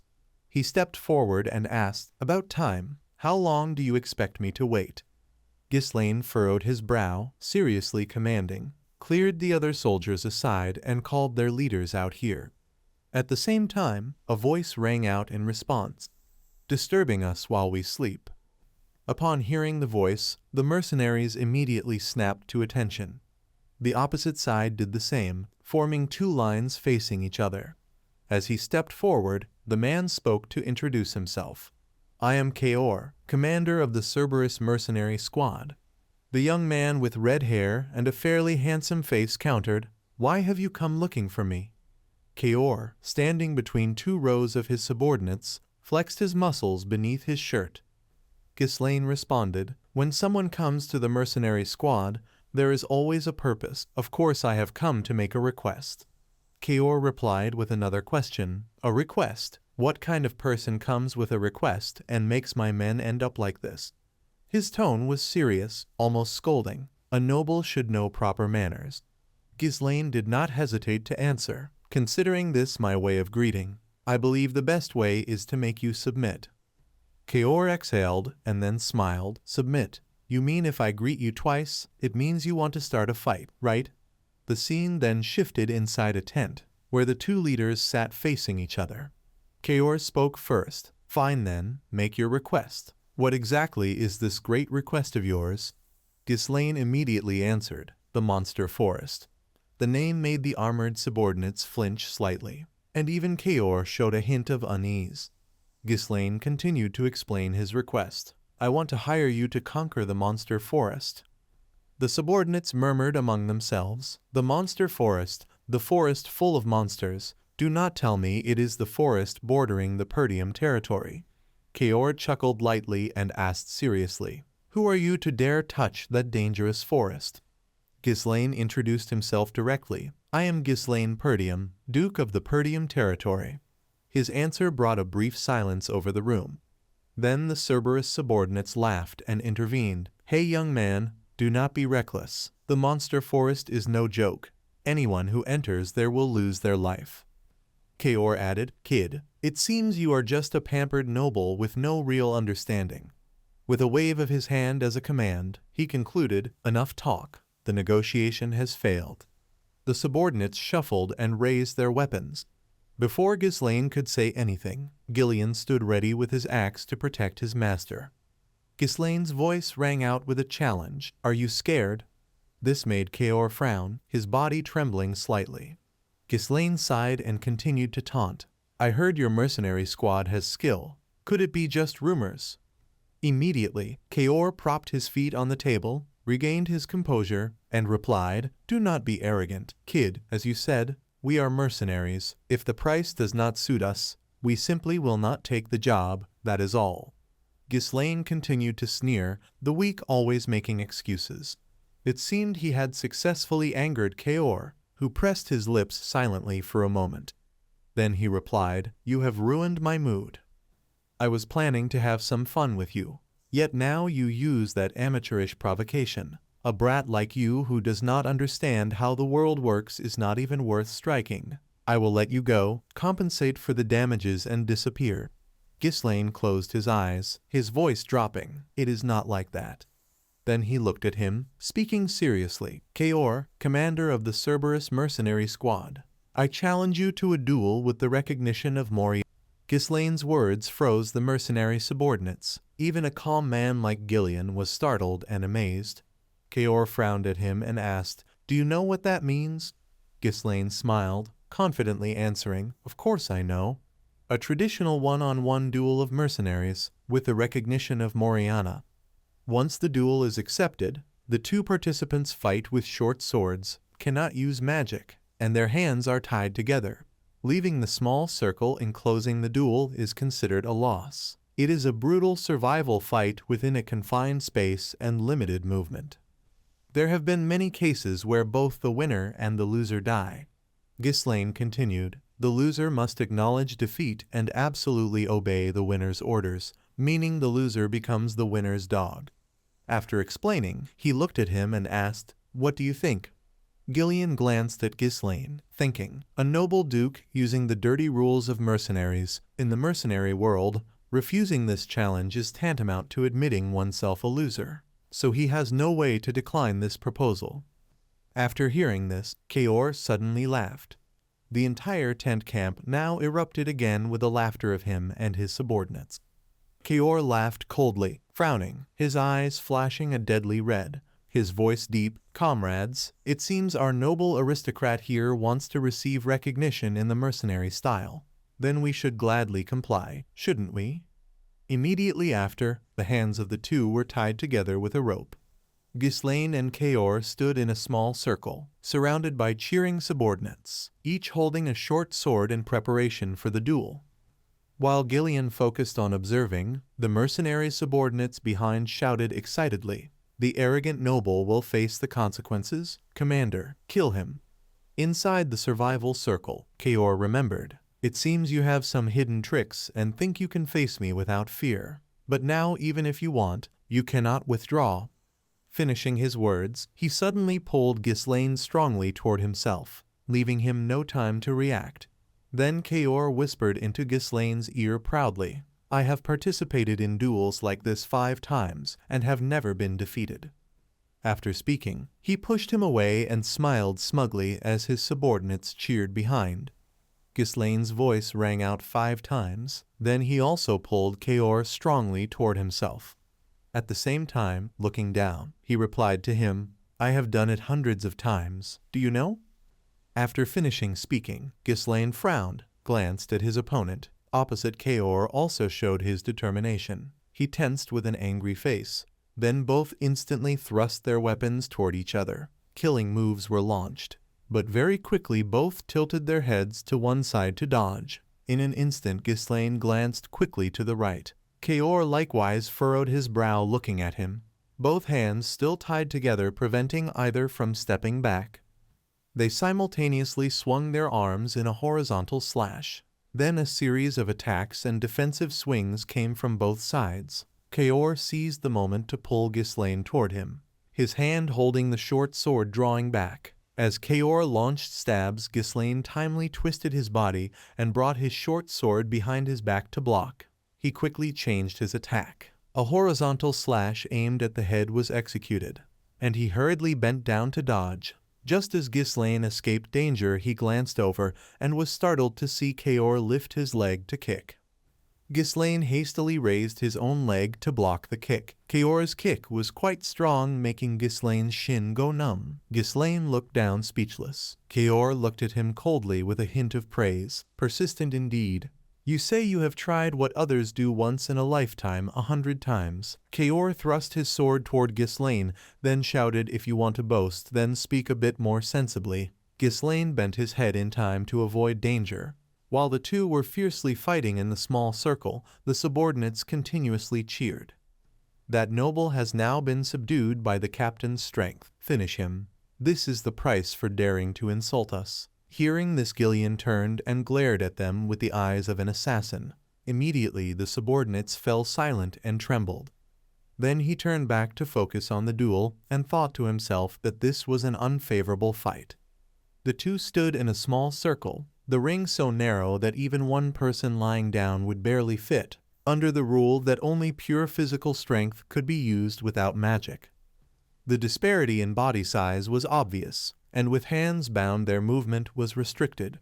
Watching Ghislaine raise his arms to continuously defend, Gillian judged silently that the young master could only reluctantly dodge or block. He assessed from experience that with a larger body than the leader, Kaor could easily seize and control the situation. Gillian was ready for the worst case. If the young master fell into danger, his hand was ready to take the axe from his back to rescue Ghislaine. At this moment the battle was still evenly matched. Ghislaine was at a slight disadvantage as Kaor twisted his arm. The instant he launched a slash, Ghislaine managed to jump up and flip to the opposite side. Immediately after, Ghislaine landed, his supporting leg faltering. Looking down, it seemed the pain was right at his shin where he had blocked the earlier kick.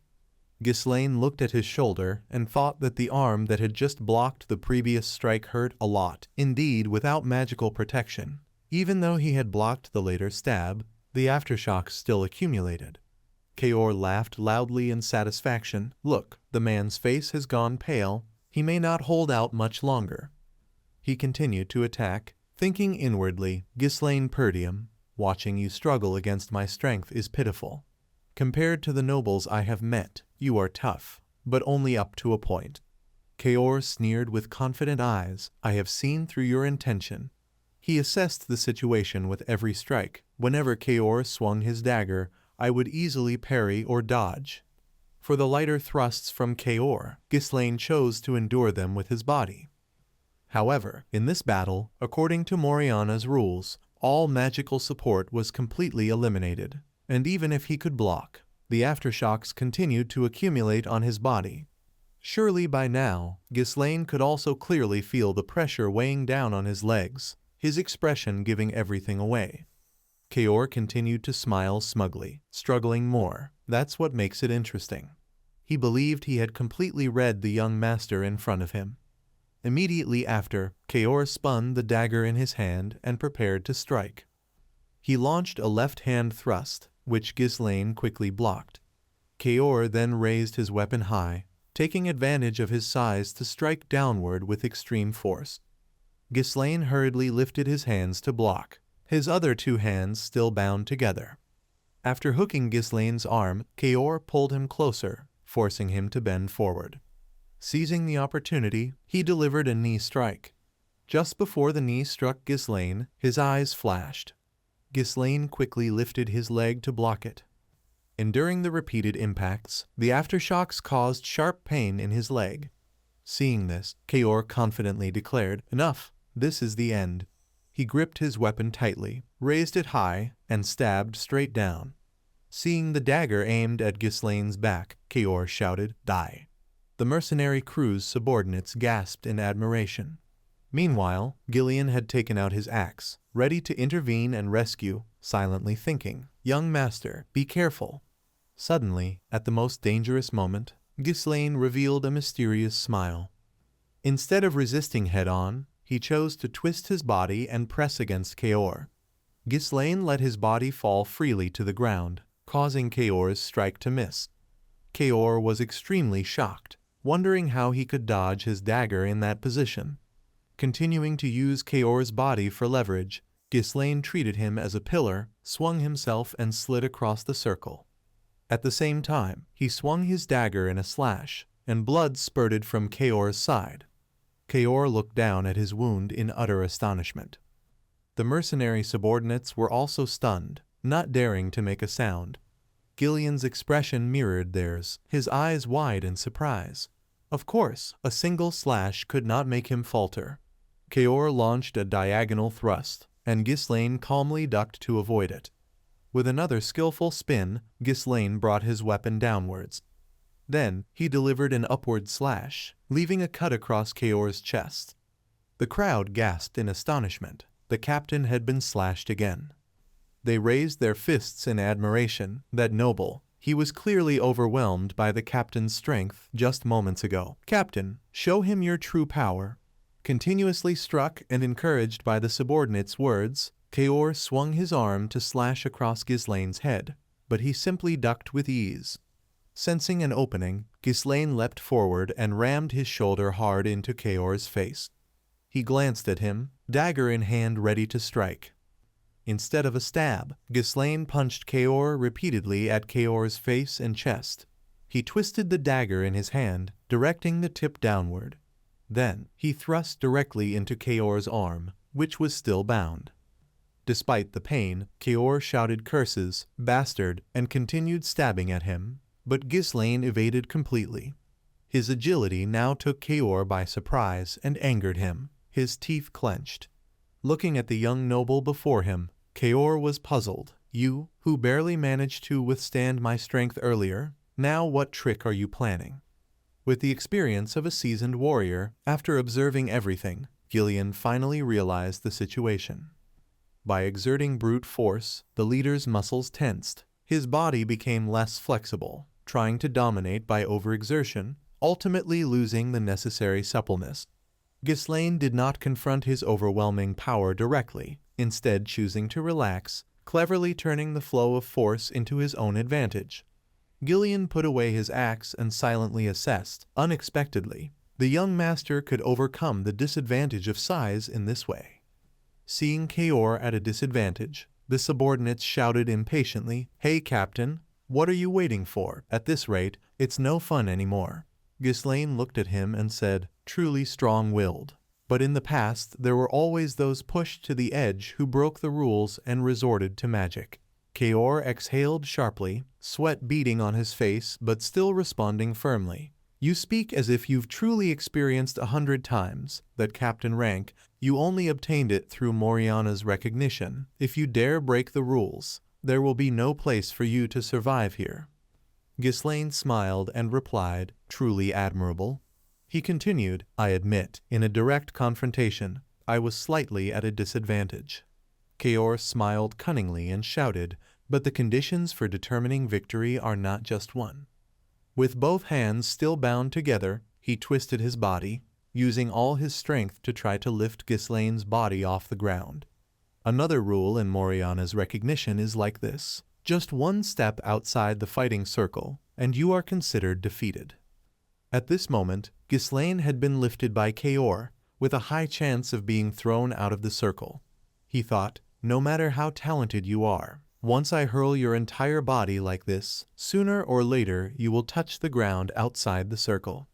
Then Kaor smiled with satisfaction. "Victory belongs to me." Ghislaine at this moment gripped his dagger tightly. Then he crossed his arms with Kaor's bound arms, continuing to use Kaor's body as a pillar. Instead of letting his feet touch the ground, Ghislaine kicked both legs into his thighs. Their hands were still tightly bound together, each gripping the other's wrist. Ghislaine pulled him close, dagger hand moving behind his back. He skillfully looped Kaor's arm around to lock his neck, while he jumped inside. Then Kaor's head was pressed forcefully to the ground by Ghislaine, the other hand ready with the sharp weapon. Before everyone's eyes, his body ended up outside the fighting circle, and the crowd went silent for a moment. The subordinates shouted in commotion, "He's out, outside the circle." Kaor lay there wondering, "So, is it really over?" Ghislaine stood calmly and declared, "Victory belongs to me." "Kaor." He turned and shouted, "You, what kind of person possesses such extraordinary power?" Ghislaine narrowed his eyes and replied, "Your attitude is completely inappropriate, in front of the one who will become your master. How dare you behave like that?" Finishing his words, Ghislaine pulled Kaor back up to his feet before everyone's confused gaze. He himself exhaled in curiosity. "What? The match is already over?" Ghislaine responded, "No, I haven't even stepped out of the circle yet." His words made Kaor gasp in realization. "What? Ghislaine raised his fist and continued, "From now on, it is time to teach you as one of my subordinates." After finishing his words, Ghislaine unleashed an extremely powerful punch straight to Kaor's face. He was knocked backwards onto the ground, leaving the surrounding mercenaries stunned and bewildered. Kaor quickly raised his hands in front of him and shouted to stop. "Hey, wait! According to the rules, stepping out of the circle is against the regulations." Before he could say anything more, another punch landed, contorting his face and causing blood to spurt out. Ghislaine retracted his hand and said, "You intend to bring rules into the battlefield to fight, huh?" Kaor continued to shout, "That guy, you still dare claim to be of noble blood." Ghislaine kept his fist raised, glaring at him. "Do not protest against what your master decides." Kaor still tried to yell, "You madman," but before he could finish, his face collided with Ghislaine's fist again. Then a nightmare unfolded for him, as Ghislaine continuously struck him with a flurry of punches, the number of hits this time equaling the total of all the blows he had ever received in his life until now. The subordinates looked at Ghislaine's bloodied fist and anxiously whispered to each other, "Hey, is it really okay to leave it like this? The bet is already over." Kaor, his face swollen, tried to shout, "Stop it." The ground was now covered in blood as Ghislaine dragged him to stand in front of himself. He looked at Kaor and reminded him, "I still haven't stepped out of the circle yet." Ghislaine's words made him gasp, his already distorted face now filled with even greater fear. Kaor turned and shouted to his mercenary subordinates, "Are you just going to stand there? Kill this guy for me." They replied in unison, "Yes, sir," then tightened their grip on their weapons. Just as they charged forward, Gillian stepped in, his axe blocking the way. He radiated lethal intent, declaring coldly, "From now on, anyone who dares to interfere with the young master will die." The entire mercenary squad froze, their bodies trembling before Gillian's aura. Kaor stood there with his swollen face, eyes wide and blinking as he froze at the current situation. He began to show fear, his lips trembling, unable to speak further.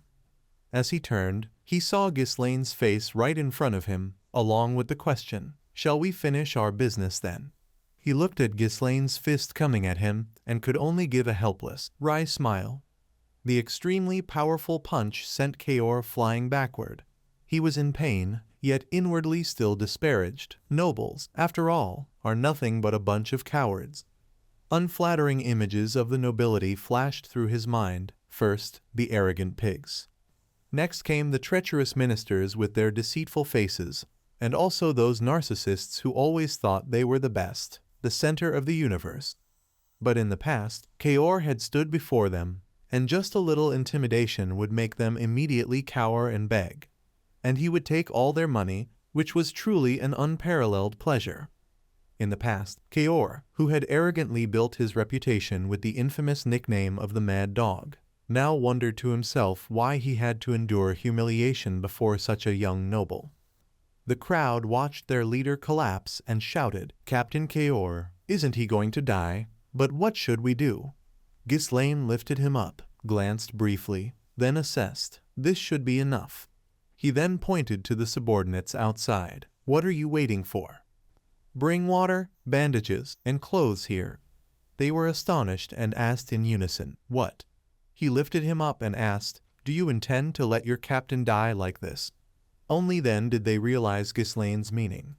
In the territory of the Cerberus Mercenary Corps, the subordinates hurriedly responded, "Yes, understood." Gillian tilted his head toward his master, silent. He frowned and thought, "These unruly mercenaries actually obey the young master." They busily went about their tasks, gathering the necessary items under Ghislaine's orders to take care of Kaor. In the world of mercenaries, where fists are stronger than rules, young Master Ghislaine had engraved into their minds in the most direct and effective way who truly stands at the top, who is the alpha wolf. And because of that, they showed obedience and fear. Scene change, some time later, after Kaor had received medical attention, with his body covered in wounds and bandages, a piece of paper was placed on the table. Ghislaine looked straight at him, pointed at the paper, and demanded, "Sign it, the ink and quill are ready." He glanced over with eyes that could barely see normally, momentarily unable to speak. Then Kaor took the pen and quickly signed the paper with a click of his tongue. Finished, he pushed the paper back to Ghislaine and said flatly, "Here." This displeased Ghislaine, who frowned and asked again, "Here." Immediately, Kaor avoided his gaze and became obedient, hoping for his consideration. Ghislaine praised him, then suddenly grabbed his wrist, causing Kaor to become uneasy. But Ghislaine spoke gently, "From now on, we are of the same household." A few days later, on the outskirts of the Perdium territory, a group of soldiers had gathered here with weapons and shields. One man in the group complained, "Oh God, why summon us so early this morning?" Another replied, "I have to finish lunch before I can start working." The bald guy stepped forward and added, "Have you heard? There is a rumor that the one hiring us is young Master Perdium." The two standing there were astonished. "What? Really a childish brat? I wonder if he can manage a band of mercenaries." They discussed among themselves that a quick and sloppy job would still yield good profit. Meanwhile, the one with the blind eye stood silent. Suddenly a clap rang out along with a loud voice calling everyone's attention. "All right, listen up." The muscular young man stepped forward and declared, "To easily handle a naive owner, you need a big representative." "Right." Some recognized him. "You are Gordon the Muscle." He thumped his chest, introducing himself. "Yes, I am Gordon the Muscle. Today I'm impressed. However, if we are not united, it will be hard to achieve the desired result." Some agreed, thinking back. Last time, some idiot made outrageous demands and everything fell apart. The bald man stepped up and asked, "So what will we do this time?" Gorgon sneered in reply, "Things like this need restraint. Overdoing it will only ruin it." He took out a bag of gold and continued, "I will act as the representative to pressure the boss. So the pay you can split among yourselves reasonably, okay?"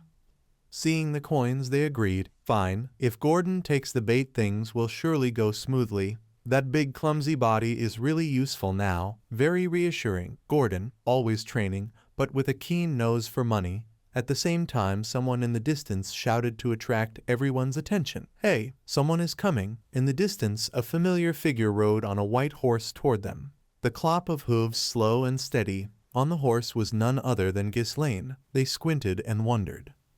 "What is this?" He came alone. Judging by his clothes, he seems to be the big boss. Pathetic. I wonder if he'll run away when he sees Gordon's muscles. Gordon waved to order the group. "Come on, everyone step forward. Keep some momentum." He rubbed his hands excitedly. Must let that naive noble brat taste life a little. Unconsciously, Gorgon froze, letting out a startled sound, frowning as he looked ahead. Ghislaine was not alone. Behind him was an entire army. On his right was Gillian, on his left Kaor and Ronan, and behind them all the members of the Cerberus mercenary team. One worried man pointed and asked, "That dog-headed helmet, could it be the Cerberus mercenaries?" Gorgon was startled and exclaimed, "What?" Their gazes turned toward Kaor in confusion, wondering, how could this be? What happened that made those notoriously stubborn mercenaries obedient to their master? While the group was still in shock, Ghislaine and his army advanced forward. He turned his face, glancing sharply downward. Then Ghislaine asked Gordon, "Are you the commander here?" He avoided Ghislaine's gaze and stammered, "Why, yes, that's right." Ghislaine calmly continued, "What is your name?"